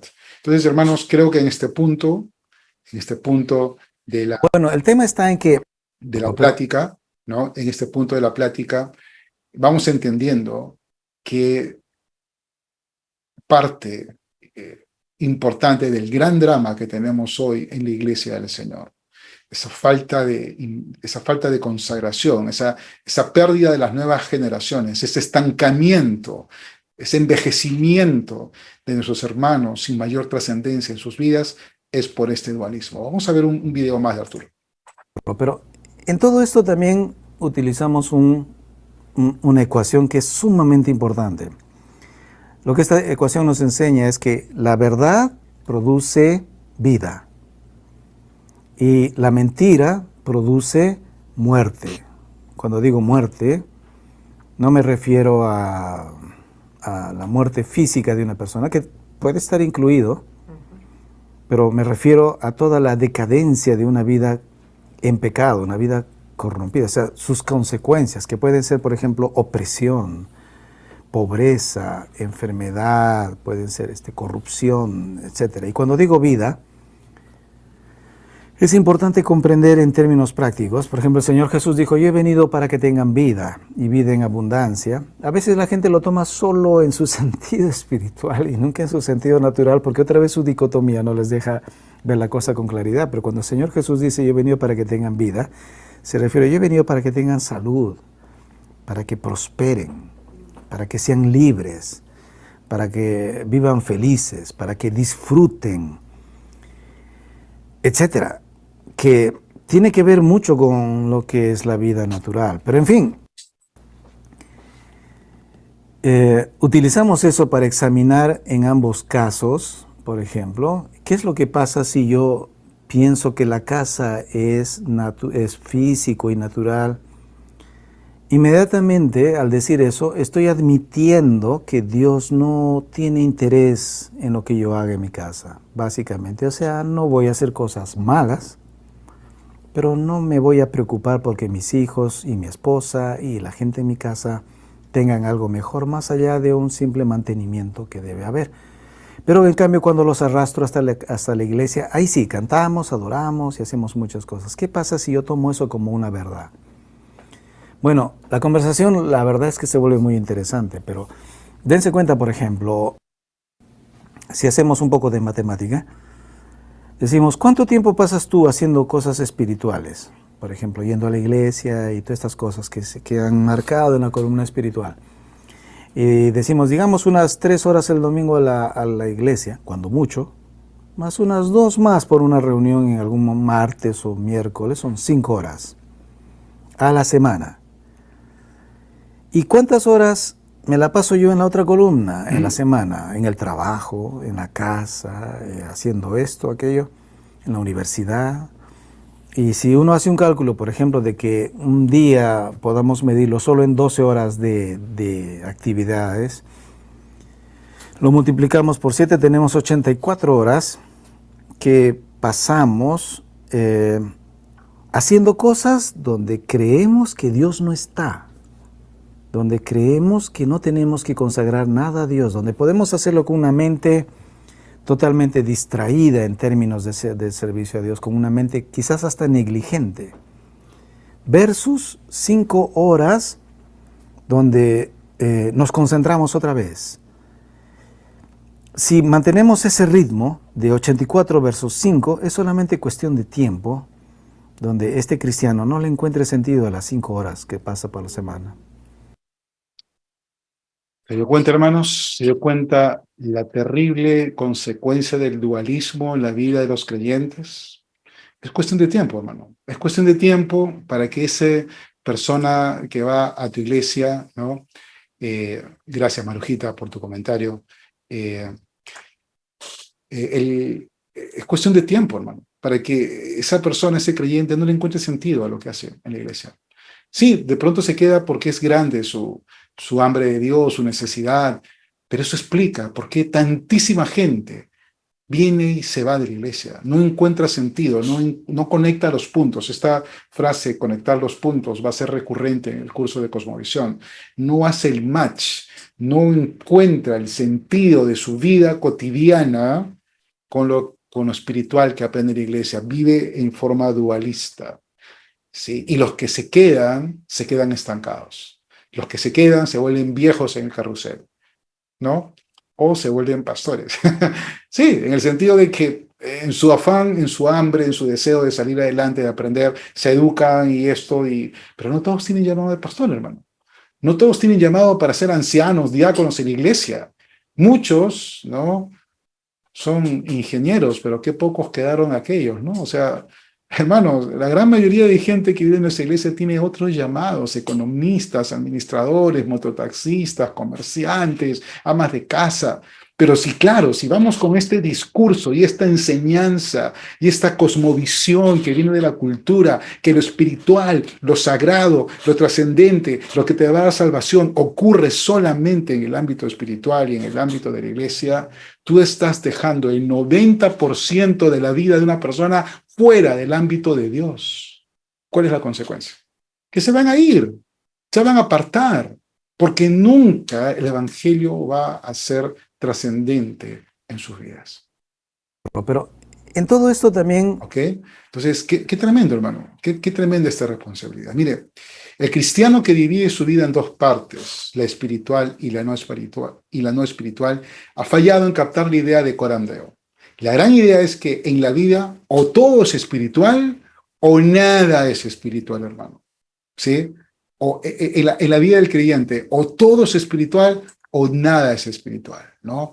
Es decir, o todo es agradable al Espíritu Santo, o todo tiene que ver con el Espíritu Santo, tu carrera, tu dieta, tus ejercicios, lo que ves en Netflix, lo que escuchas en Spotify, cómo manejas, lo que publicas en Twitter, lo que publicas en Facebook, cómo te relacionas en el trabajo, todo eso es espiritual, todo eso tiene que ver con Dios, todo eso está delante de Dios y debería estar bajo la soberanía de Dios. ¿De acuerdo? Pero como vivimos en forma dualista, aun cuando nuestros hermanos cristianos se involucran en política, siguiendo el patrón de la teonomía que se ha introducido en la iglesia y que nos dice que si suficiente número de cristianos llegan al poder político, eso va a traer el reino de Dios una transformación. Cuando vemos el actuar, queridos hermanos, de nuestros hermanos cristianos a los cuales amamos en la política, no es muy diferente a cómo actúa un líder político mundano. Sí, gracias a Dios no hemos tenido escándalos, o algunos sí, pero no muchos escándalos de corrupción, pero su trascendencia es nula. ¿Se dio cuenta? ¿Se dio cuenta, hermanos? No trasciende. Son uno más de los 130 congresistas. No hay diferencia, porque ese es un trabajo, pues, es dualista. ¿Se dio cuenta? Eso explica por qué no trascendemos. Eso explica por qué no trascendemos, hermanos, ¿no? Eso explica por qué no trascendemos, ¿ok? Eso significa, escúchame, esta es una idea poderosísima. Esto significa que si una persona cumple su vocación, su llamado, vocación es llamado, ¿ok? Su vocación como herrero, como abogado o como ama de casa, corandeo. Entonces esa persona hace cada mínima cosa de su trabajo tan espiritualmente, tan religiosamente como lo hace un evangelista que trabaja ganando almas. Voy a decir algo que a muchos de ustedes les va a sonar una herejía, pero lo tengo que hacer porque es la enseñanza de corandeo. Mi trabajo como pastor en un púlpito es tan sagrado y espiritual para Dios como el trabajo de mi hermano mototaxista cuando circula por las calles de Lima. Y él está tan llamado a ser santo y consagrado a Dios en su mototaxi como estoy yo llamado a ser santo y consagrado a Dios desde el púlpito. Y si eso no está claro para los creyentes de mi iglesia, yo estoy formando una mentalidad dualista y los estoy condenando a vivir en pecado. Eso va a ocurrir. Eso va a ocurrir. Yo recuerdo una vez estaba en el centro de Lima, mi auto estaba malogrado, y yo vivía en esa época en San Juan del Lurigancho, y la tarde, quería ir a casa rápido, y estaba en la avenida Tacna, y tomé un colectivo, ¿no? Tomé un auto colectivo que estaba ahí, entonces yo estaba muy cansado, me acuerdo, me senté en el asiento de atrás, y de pronto el chofer pone una canción, ¿no? Y pone una canción de Jesús Serán Romero, ¿no? Cansado del camino, sediento de ti. Dije, wow, Señor, qué bueno, voy a viajar con música cristiana, por lo menos no con reggaetón. Gracias, Señor, estás compasivo de tu siervo. Cerré mis ojos y de pronto siento que el carro avance, retrocede. ¿Qué pasaba? Que había un operativo de la Municipalidad de Lima contra los colectiveros informales.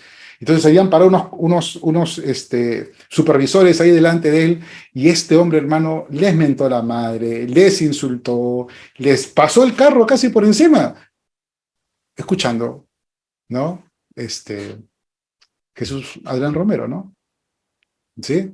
¿No? Sumérgeme en el río de tu espíritu, mientras atropellaban a los supervisores y les decía palabra y media, ¿no? ¿Se da cuenta? Dualistas, pues, hermano. Ese hombre no le enseñaron que para Dios es tan sagrado su trabajo de taxista como tocar alabanzas en la iglesia. Y esa es una consecuencia que arrastramos en nuestra iglesia nacional. Eso significa que David era tan espiritual cuando obedecía el llamado de Dios siendo pastor de ovejas, como cuando fue ungido con la gracia especial de ser rey. Eso significa que Jesús era tan espiritual cuando trabajaba en el taller de carpintería de José, como cuando oró en Getsemaní. Sí, yo sé, estos son muchos paradigmas, hermano. Esto fue mucho paradigma, hermano.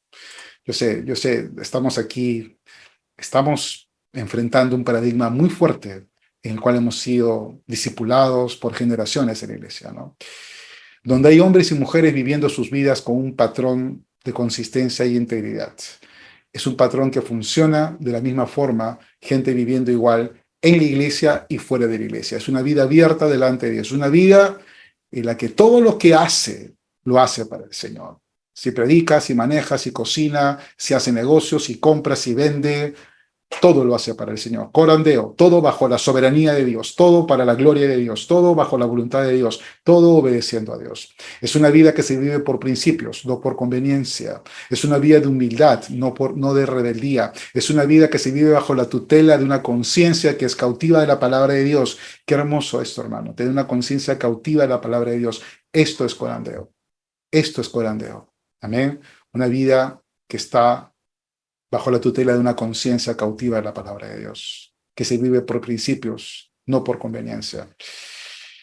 ¿Cómo afecta esto el ministerio de la iglesia? Porque hasta acá todo es como en el ámbito personal. Yo creo que tiene que ver con el discipulado, cómo discipulamos, ¿no?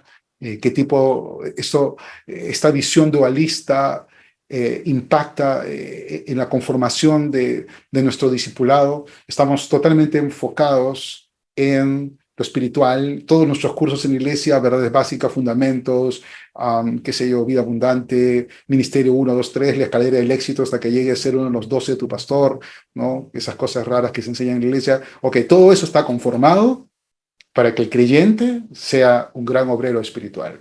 Pero nunca en la iglesia tenemos un taller para que el hombre pueda ser un buen soldador en su casa, un buen gasfitero en su casa, un buen carpintero en su casa, porque eso no es espiritual, pues. Dualista, ¿no? Entonces tenemos una generación de hombres inútiles que no sabemos ni agarrar un martillo, no tenemos talleres para las chicas, para que aprendan a cocinar, a cuidar de un hogar. Entonces tenemos toda una generación de niñas que cuando piensan en casarse no saben qué hacer con un hogar porque nunca fueron entrenadas, porque ahora todo el paradigma es estudiar y crecer profesionalmente, no un paradigma materialista de una buena carrera para un buen ingreso, un buen sueldo, una buena vida, ¿no? Se da cuenta, todo es dualista, hermano. ¿Cómo afecta eso a la iglesia? ¿Cómo afecta eso el ministerio de la iglesia a nivel nacional, ¿no? ¿Cómo afecta? Muy bien, vamos a ver a otro maestro esta tarde, que es el pastor Darrell Miller, algunos de ustedes lo conocen, y él nos habla justamente del efecto de esta visión dualista en el cumplimiento de la Gran Comisión. La Gran Comisión dice ir a hacer discípulos a todas las naciones, dice discipula naciones. No solamente evangelízalas, enséñales a hacer todo lo que les he mandado. Y el mandato de Dios es que vivamos totalmente para la gloria de Dios. Vamos a ver a Darrell. To saving souls for heaven a salvar almas para el cielo and planting y churches. plantar iglesias. This is not the Great Commission. Nos dice que nos hemos dedicado a salvar almas para el cielo y a plantar iglesias. La Gran Comisión lo hemos convertido en eso, en salvar almas para el cielo y en plantar iglesias. Y Darrell dice, esa no es la Gran Comisión. Esta no es la gran comisión. This is an anemic commission. Solamente es una comisión animosa. Una gran comisión animista es la traducción real, animista, ¿ok? Esa no es la Gran Comisión, hermanos. Salvar almas y plantar iglesias no es la Gran Comisión, es solamente una gran comisión animista. If you go to Africa today, Si usted va a África el día de hoy, there are nations in Africa that had virtually no Christians 100 years ago. hay naciones en África que virtualmente no tienen cristianos desde hace 100 años atrás. And today half their population profess Christ. Pero hoy ya casi la mitad de su población profesa a Cristo. There are some nations, Hay algunas naciones, Namibia, como Namibia, 87% profess Christ. 87% profesan a Cristo. Uganda, Uganda, 80%. 80%. Kenya, Kenia, 80%. 80%. And yet these nations are Y impoverished. sin embargo estas naciones siguen empobrecidas. Corruption is rampant. La corrupción es rampante. Faithlessness in marriage La infidelidad en el matrimonio everywhere. está en todas partes. AIDS El SIDA is destroying the continent. está destruyendo al continente. I remember I was doing a conference for pastors in East Africa a few years ago. Recuerdo que estaba haciendo una conferencia para pastores en África Oriental el año pasado. And I had a pastor come up to me during the conference. Y tuve un pastor que se acercó a mí He durante la had a broken conferencia heart. y tenía su corazón quebrantado. And he said, Darrell, Y decía, Darrell, I can no longer pastor. ya no puedo pastorear. I said, well, why? Y yo digo, ¿por qué? He said, I have too many funerals to perform. Y dice, tengo demasiados funerales que atender. I have about 11 funerals a month in my parish. Tengo 11 funerales por mes en mi parroquia.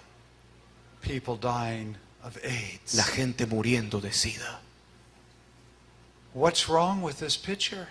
¿Qué es lo incorrecto en esta figura? All this evangelism, all these Christians, Toda esta all evangelización, these churches, todos estos cristianos, todas estas iglesias. we haven't fulfilled the Great Commission. No hemos cumplido con la gran We've comisión. started the Great Commission, Comenzamos la gran but comisión. the end of the Great Commission is nations that are transformed. Pero el final de la gran comisión es que la nación sea transformada. Christ has given us a task Cristo nos ha dado una tarea to make disciples de hacer discípulos of all nations. de todas las naciones. And if the church Y si la iglesia is not discipling the nation, no está discipulando a la nación, the nation will disciple the church. la nación va a discipular a la iglesia. Let me say that again. Déjeme repetírselos. If the church is not discipling the nation, Si la iglesia no está discipulando a la nación, the nation will disciple the church. la nación va a discipular a la iglesia. Is the nation growing slowly but steadily to more mimic the kingdom of God? ¿Está la nación creciendo poco a poco hacia el reino de Dios? Or is the church slowly mimicking society? ¿O es la iglesia la que lentamente está entrando en la sociedad? Esta pregunta que nos plantea Darro es muy interesante, ¿no? Si la iglesia no está discipulando a la nación está discipulando a la iglesia. Si la iglesia no está permeando la sociedad con la enseñanza del reino de Dios, el reino de Dios, la sociedad, el mundo va a terminar permeando a la iglesia con los valores y la enseñanza del reino de las tinieblas, hermano. La iglesia va a terminar imitando y sometiéndose al reino de las tinieblas. Cuando hablamos del reino de Dios, hablamos del ámbito de la autoridad de Dios, de la voluntad de Dios hecha, coram Deo. Si la iglesia no está viviendo coram Deo en todo ámbito, si no estamos viviendo los creyentes consagrados a Dios en todo ámbito, si no nos estamos mostrando a Dios en todo lo que hacemos, finalmente no vamos a impactar, no vamos a discipular, vamos a, sí, a evangelizar, a traer gente a la iglesia que luego se va a estancar y la vamos a perder, ¿no? Entonces vamos a tener que traer cientos y miles de convertidos para que quede un puñado en la iglesia y estar en ese proceso por tiempo de gente que termina por no encontrarle sentido a la vida de la iglesia. Vamos a ver un video más, una última parte.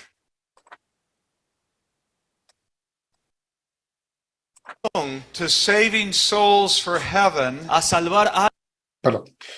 Coram Deo es vivir delante del rostro de Dios, ¿verdad? Es decir, que Dios, ¿no? Que delante de Dios, o que Dios está totalmente relacionado, no solamente con la fe, hermanos, sino con la ciencia, con los negocios, con las misiones, con la justicia, con el arte, con la música, con la vida devocional, con la compra y venta de pan, con la razón, con la teología, la ética, la política, el evangelismo, la naturaleza, los problemas de la comunidad, del evangelio, todo le importa a Dios. Dios está relacionado con todo. Dios quiere traer su reino a todo esto. No solamente la vida espiritual, quiere que sus hijos puedan discipular cada área de la sociedad, no solamente la vida religiosa, hermanos. Dios quiere que su voluntad, el reino de Dios, se haga en cada ámbito de la vida del hombre. No quiere Dios más dualismo en su pueblo, ¿sí? Pero ¿qué ocurre, hermanos? ¿Cómo ha reaccionado la iglesia ante la presión del secularismo? Porque lo que tenemos, como hemos visto en la enseñanza de Arturo Cubas, es un pensamiento dualista, ¿verdad? Es un pensamiento que nos obliga a dividir lo espiritual de lo material, lo sagrado de lo profano, lo que es para la salvación y lo que no es para la salvación, y lo cual es una división artificial, mentirosa. Eso es secularismo también. Impactó a la iglesia y cómo reaccionamos. Algunos se acomodaron, hermanos. Algunos se acomodaron al secularismo, alinearon sus valores a los valores seculares, alinearon sus principios a los principios seculares y se volvieron liberales. Otros, en cambio, reaccionaron con fundamentalismo, ¿no? Y principalmente está este grupo evangélico, pentecostal, carismáticos. Personas que se aferraron a un entendimiento de la Biblia dirigido solo a lo espiritual. ¿Y qué quedó en medio? Quedó un gran vacío de atención a todo lo que tiene que ver con la vida corriente del ser humano. La dicotomía griega es la que justamente predomina, como explicaba Arturo, en el pensamiento de esta sociedad, ¿no? La dicotomía griega divide lo espiritual, lo sagrado, de lo físico. la gracia de la naturaleza. La fe, la teología, la ética, las misiones, la vida devocional están entonces en el ámbito de lo espiritual, de lo sagrado, de lo que tiene que ver con la gracia. La razón, la ciencia, los negocios, la política, los deportes, el arte, tiene que ver con lo físico, con el ámbito de la naturaleza. La dicotomía griega que está rampante en la sociedad y que se ha introducido en el pensamiento de la iglesia, considera que más alto, más importante para Dios es lo que tiene que ver con la gracia y con la vida espiritual. Lo más bajo, lo menos importante, lo menos trascendente, tiene que ver con la vida física. Entonces, el domingo es el día del Señor porque allí ocurre lo espiritual, lo que tiene que ver con la gracia, lo más alto, lo más importante, pero el resto de la semana, el ser humano está dedicado a lo menos importante, a lo físico secular. Esto lo llamamos gnosticismo evangélico, ¿sí? Los evangélicos hemos hecho una división entre lo sagrado y lo secular. Y aquí tenemos, por ejemplo, la famosa pregunta, ¿no? Cuando nos conocemos entre cristianos, hermano, ¿cuál es tu trabajo secular? ¿Cuál es tu ministerio y cuál es tu trabajo secular? Yo toco guitarra en la iglesia y vendo fruta en el mercado. ¿Ok? Entonces, mi ministerio, lo espiritual, es el tocar la guitarra en la iglesia. Y lo secular es mi trabajo de vender fruta en el mercado. La palabra secular, por si usted no lo sabía, significa sin Dios. Entonces, cuando yo digo que tengo un trabajo secular, estoy diciendo que parte de mi vida no es corandeo. Jamás lo será, porque es sin Dios. ¿Se dio cuenta? Hermano, ¿cuál es tu formación ministerial? Yo estudié en tal y tal. ¿Y tu formación secular? Estudié tal carrera, en tal universidad, en tal sitio. ¿Se dio cuenta? Está en nuestro lenguaje, hermano, porque está en nuestra mente, porque está en nuestra concepción, porque somos dualistas. Eso es una cosmovisión. Es una forma de ver la vida. La cosmovisión es una forma de ver la vida. Luego vamos a ver un significado y otros alcances de la palabra, pero básicamente es eso. Es la forma como vemos la vida, cómo entendemos la realidad. Y la realidad de nuestras vidas la entendemos así, en una división entre lo sagrado y lo secular. Por eso, hermanos, que las personas, cuando venimos a la iglesia, nos estancamos, porque encontramos que no hay lugar en la iglesia para nuestro trabajo, para nuestra vocación. Que si yo no entro en ese embudo, yo no calzo en ese zapato de cenicienta llamado ministerio, mi vida no tiene sentido en la iglesia. ¿Se da cuenta? O sea, si yo no sé cantar, si a mí no me gusta recibir a la gente en la puerta, si no tengo gracia con los niños, si no tengo facilidad de palabra, chifo, hermano, no tengo lugar en el ministerio. ¿Se da cuenta? Mi vida, en esta visión dualista, no tiene cómo agradar a Dios. ¿Verdad que es una desgracia? Es una desgracia, hermano. Eso nos ha conducido a un gravísimo problema en la iglesia. Nos ha conducido a dividir lo espiritual de lo natural, ¿no? Lo moral y sagrado de lo físico y lo secular. Por eso es que la iglesia no tiene trascendencia. Su ministerio es tan limitado, solo lo espiritual. ¿No? Gran campaña evangelística, ¿no? Ahí ves los videos, hermano. Quizás hace 40 años funcionaba, ¿no? Quizás hace 40 años la gente iba en masa a sentarse en unas bancas en la calle a escuchar. Hoy no, hermano. Hoy ya no. Ya no. Estamos en otro tiempo. Ya no, hermano. Ya la gente hoy tiene otra forma de pensar. Pero nosotros seguimos haciendo campañas en la calle, solo dirigido a lo espiritual. Hermano, en el Perú han muerto 200.000 personas por el COVID. Y los cristianos siguen peleándose si las vacunas son del anticristo o no. Qué terrible. Tenemos 90.000 huérfanos del COVID. ¿Cuántos de esos 90.000 los estamos acogiendo en la iglesia, hermano? En tu barrio hay huérfanos de COVID. Niños que perdieron a papá, mamá, abuelos que los sostenían. ¿Y la iglesia qué está haciendo? ¿Saben por qué no hacemos nada? Porque pensamos así. Gnosticismo evangélico, hermano. No vivimos corandeo. No vivimos corandeo. Y esto, hermano, es una gran desgracia. Vamos a ver la última parte de este video, por favor. ¿Cuál es la tarea? To disciple the Tenemos que nations. discipular a las naciones. ¿Cuál es la tarea? Pregunta Darrow. Tenemos que discipular a las naciones. To disciple nations, we need to win people to Christ. Para discipular las naciones tenemos que ganar gente para Cristo. We need to plant churches. Necesitamos plantar iglesias. But that is only the beginning. Pero ese es solo el principio. We need to begin to reform our culture. Tenemos ahora que reformar la cultura. And then to rebuild the institutions of Y society. luego reconstruir las instituciones de la sociedad.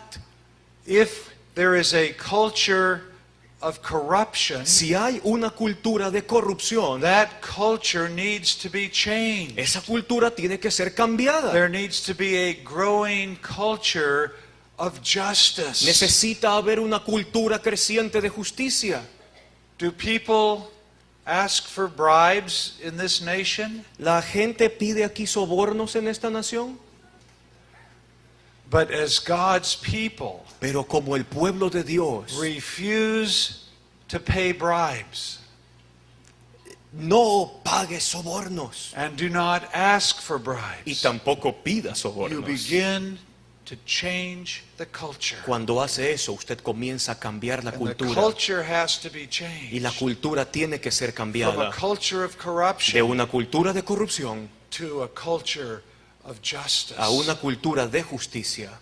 And where is it going to begin? ¿Y dónde va a comenzar? With God's people. Con el pueblo de Dios. Because you are the embassy Porque usted es la embajada of the kingdom of God. del reino de Dios. There is no corruption in the kingdom of God. Porque no hay corrupción en el reino de Dios. Thy kingdom come, Venga tu reino. thy will be done Hágase tu in voluntad. Ecuador En as Ecuador, it is in heaven. como es en el cielo. Amén. Venga tu reino, Señor. Venga tu reino, Señor. ¿Cuánto necesitamos el reino de Dios, hermanos? ¿Cuánto necesitamos el reino de Dios? Creo que todos hemos tenido la experiencia de tratar con personas cristianas cuya ética de trabajo, ética de hacer negocios, ética de tratar asuntos económicos era como la de cualquier persona del mundo, porque tenía una mentalidad dualista. Recuerdo una vez me tocó tratar con un hermano que tenía un local y alquilaba este local para una actividad de la iglesia y tuvimos una diferencia con el hermano, entonces me tocó hablar con él y el hermano en un momento me dijo, mira pastor, me dijo, ¿no? Yo sé que la iglesia tiene sus condiciones y sus cosas, pero acá no es la iglesia, estos son negocios, pastora, aquí es alquiler, alquiler y tanto, tanto, así que aquí no me ven a mí con versículos ni con iglesia. No sabes cómo me sorprendió, porque yo tenía la impresión que este hombre era un hombre totalmente consagrado a Dios. Era un asiduo miembro de la iglesia, era una persona que estaba en el ministerio, pero entendí, ¿no?, la formación dualista que tenía. Bien, nos quedan unos minutos para algunas preguntas. Hermanos, Pastor José, hermanas que son los moderadores. Por mi lado, yo he terminado la exposición. Pastor, muy buena la enseñanza impartida. De hecho, sí, es algo muy interesante lo que usted menciona, y es el hecho, pues, de que la dualidad ha hecho ver como que es el bueno y el malo. Uno es el bueno, otro es el malo, y a veces en ese de yo soy bueno, yo soy malo, yo estoy haciendo lo bueno, tú estás haciendo lo malo, pues hace que de alguna manera la vida se segmente, y vemos lo que usted mencionó, una doble faceta, doble careta, donde eres una persona en la iglesia y eres otra persona, pues, en casa. Entonces, eso es muy cierto, le hace mucho daño a las iglesias, a las personas, pero yo quisiera hacerle una pregunta. ¿Cuál es el riesgo, cuál es el riesgo de seguir dejando que el dualismo siga habitando y siga estando, metiéndose y prácticamente en las iglesias, en los hogares? ¿Cuál es este riesgo y cómo podemos evitarlo, no caer en ese dualismo? ¿Cómo evito yo a ello? Ok, primero, voy a hablar del tema del riesgo que tú mencionas y luego cómo podemos revertir esto. El riesgo, en una parte Arturo dice que él recuerda hace años cuando él se convirtió y este gran avivamiento que hubo y muchos jóvenes y mucha gente llegando a la iglesia y luego transcurrido el tiempo, mucha de esta gente ya no está. Yo creo que en el Perú hubo un gran avivamiento entre los 70 y 80, o sea, y parte de los 90, ¿no?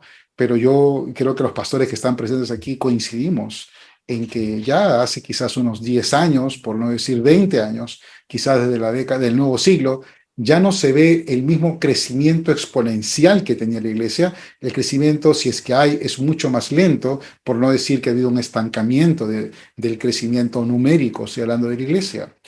Y eso se debe justamente al dualismo. Como explica Arturo, y les expliqué yo, personas llegan a la iglesia, tienen un primer encuentro espiritual con Dios, tienen esta experiencia de la salvación, una renovación espiritual, pero luego esa renovación no tiene una trascendencia en su vida cotidiana, más que un llamado moral.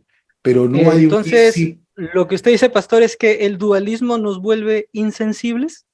El dualismo en la práctica nos vuelve hipócritas, nos hace personas de doble vida, porque por un lado nos enseña que debemos tener un enfoque en nuestra vida espiritual, pero deja fuera las 84, 90 horas a la semana que no estamos dedicados a lo espiritual.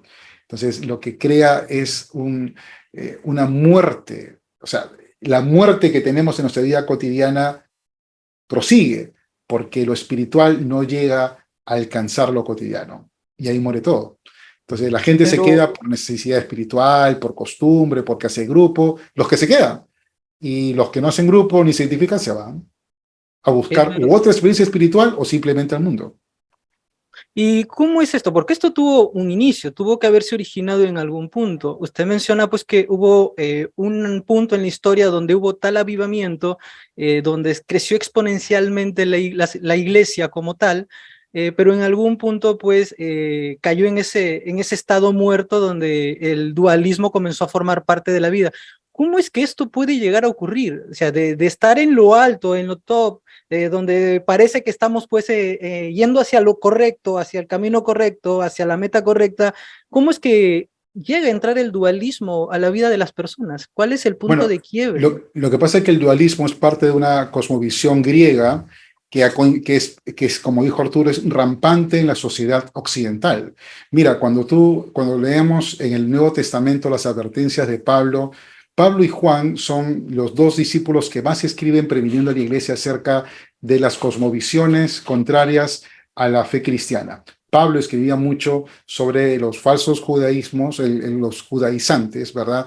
Y Juan escribe justamente advirtiendo contra los gnósticos. Los gnósticos, el gnosticismo te dice que lo material es malo y lo espiritual es bueno, que todo lo que tiene que ver con el mundo físico y material es impuro y lo espiritual es lo puro. Por eso que ellos negaban la encarnación de Jesús. Y cuando tú lees Primera de Juan, lo primero que Juan dice es lo que vimos, lo que tocamos, lo que palpamos, lo que escuchamos, de eso te hablamos. O sea, él en todo momento hace referencia a que Jesús vino en un cuerpo físico porque los gnósticos lo negaban. Pero ese gnosticismo estaba presente en el mundo griego. El mundo grecolatino del Imperio Romano tenía eso incorporado en su mentalidad. Cuando la iglesia lucha contra el gnosticismo en la primera etapa de la iglesia primitiva y luego también en la época de la iglesia de los padres apostólicos, hay una lucha contra el gnosticismo. Pero cuando nace la iglesia del imperio, con Constantino, y pasamos a la iglesia católica, el catolicismo, ¿verdad? A través de Santo Tomás de Aquino, trae el mundo clásico, trae el pensamiento griego y lo fusiona con la teología cristiana. Y eso es lo que domina toda la iglesia católica romana hasta Lutero. Hasta Lutero. Entonces Lutero levanta la reforma protestante, pero el catolicismo continúa. ¿Qué evangelio llegó a América Latina? El evangelio católico. ¿De acuerdo? Entonces, nuestra sociedad es culturalmente dualista. Todos nosotros somos dualistas y cuando llegamos a la iglesia no tiene una respuesta de discipulado para esa situación. O sea, no es que la situación se dé en la iglesia, venimos dualistas a la iglesia, pero la iglesia no tiene un discipulado corandeo, tiene un discipulado que capta la cultura dualista. ¿Me expliqué o confundí? ¿Sí? ¿Me expliqué? Se entiende, o sea, se entiende, sí. Bueno, es muy cierto, venimos de una cultura dualista proveniente pues no de ahorita, ni de un año, ni de una década atrás, viene de muchas décadas atrás, pero aquí hay algo curioso, es cierto. Por ejemplo, yo a veces he tenido la oportunidad de conversar con algunas personas y pues pongamos el término política, es visto como, entre comillas, lo satánico, lo más alejado de Dios, cuando deberíamos ser pues los cristianos también ser parte de esta política, porque eso forma parte de nuestro día a día. Pero aquí el punto es, Pastor Oscar, ¿cómo le hago entender a la persona o a las personas que venimos de una cultura pues dualista, que dejemos de serlo? O sea, ¿cómo es que podemos entrar a ese Corán Deu, que prácticamente es un estilo de vida? Porque Corán Deus es el estilo de vida que tiene el ser humano, desde que se levanta hasta que se acuesta. O sea, Así no es. hay medias tintas, pero ¿cómo le Bueno, hacemos entender, cómo entendemos, es que o podemos enseñarlo? ahí está, Pastor José, justamente la gran comisión, ¿no? La gran comisión es Mateo 28, 19 y 20. Y como bien dice Darrow, los cristianos latinoamericanos y peruanos nos hemos quedado en el versículo 19. Anda y haz discípulos. El versículo 20 dice, enseñándoles que guarden todas las cosas. La iglesia tiene una naturaleza educadora cuya trascendencia no se ha dado en el Perú. En el Perú tenemos 18.000 iglesias, hermano. 18.000 iglesias, no una, dos, 18.000. ¿Cuál es el efecto de estas 18.000 iglesias en la sociedad? Una iglesia por cada 1.500 peruanos. O sea, mira, discúlpame que te diga esto. Si hay 90.000 huérfanos del COVID en el Perú, cada iglesia no podría cuidar de 5 huérfanos de COVID, cuidar que ese niño tenga desayuno, almuerzo y comida, cuidar que no pierda el colegio, cuidar que ese niño no se desvíe. No podríamos hacerlo, pero no lo hacemos. ¿Sabes por qué? Porque nosotros estamos dualistamente enfocados en salvar el alma del niño, pero ¿qué nos importa su educación? ¿Qué nos importa su alimentación? ¿Qué nos importa su vestimenta? No nos importa porque somos dualistas. Entonces, tenemos que cambiar esa cosmovisión con un proceso intencional de discipulado. Mientras que no hagamos ese proceso intencional, seguiremos siendo dualistas hasta que venga el Señor y tenga misericordia de nosotros. Y ojalá, quizás, ese gran juicio del trono blanco sea el juicio a los dualistas, ¿no? Señor, en tu nombre eché fuera demonios, hice milagros. Apártate de mí, dualista, porque tu vida no estuvo consagrada a mí, solamente una parte. Sorry por la eisesis. Sorry, disculpen. Me excedí. Sí, es muy cierto. Por ejemplo, acá hay algo muy cierto que dice nuestra amiga Maruja, nuestra hermana Maruja, dice que la dualidad realmente se ha enquistado en la sociedad, no solamente en el pueblo cristiano, sino también en las personas pues, que no conocen a Cristo, porque forma parte de un estilo, de una entidad que ha sido pues acoplada a lo largo del tiempo. Las personas vienen dualistas porque nacen dualistas, viven bajo una enseñanza dualista, donde el pastor es sacrosanto, es el más cercano a Dios, mientras que yo no soy pastor, pues estoy más alejado de Dios, cuando es todo lo contrario. Tanto el pastor como la persona que conduce un taxi puede estar tan igual de cerca como lo puede estar un pastor, como lo puede estar un hermano, como lo puede estar una hermana.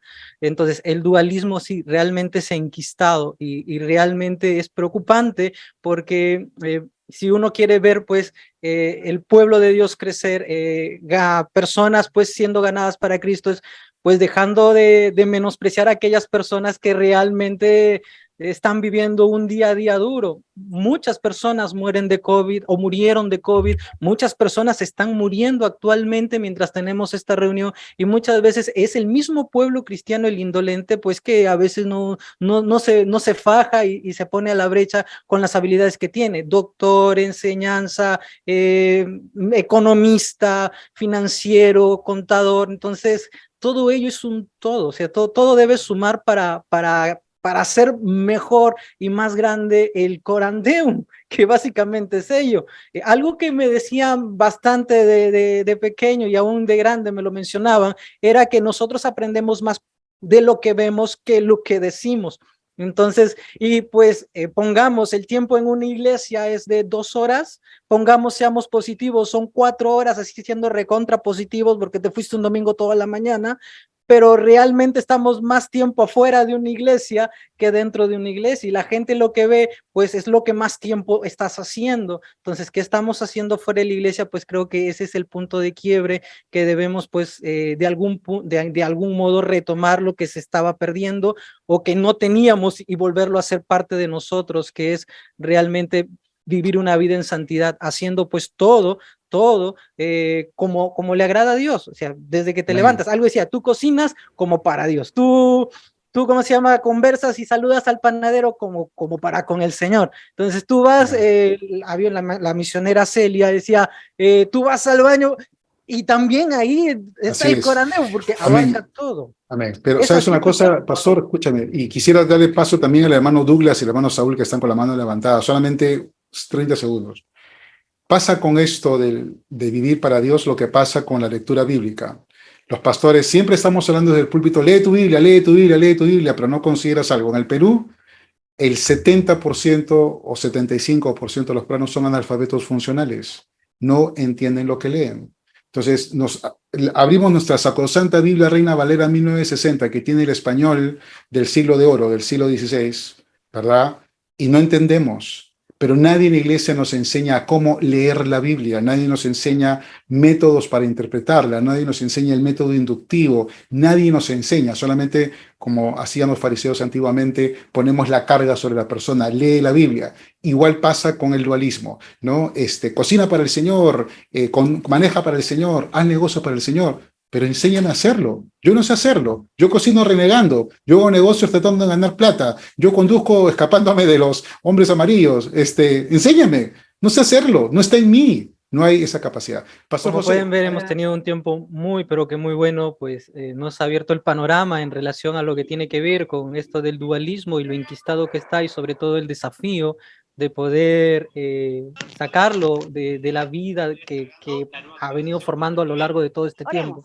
Tenemos un gran Amado desafío. Dios, gracias sinceramente, Padre, por esta plenaria, esta enseñanza hermosa que podemos recibir de ti a través de tus siervos, Señor.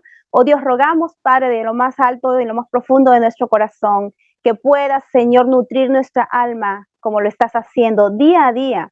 Y en la vida práctica, Señor, sea para nosotros un desafío, Padre, a poder enfocarnos en ti, Señor, y a disminuir cada etapa que no te agrada, el dualismo pueda disminuir en nuestras vidas, Señor, y realmente tú seas coronado como Dios y Señor en nuestras vidas y en nuestras acciones.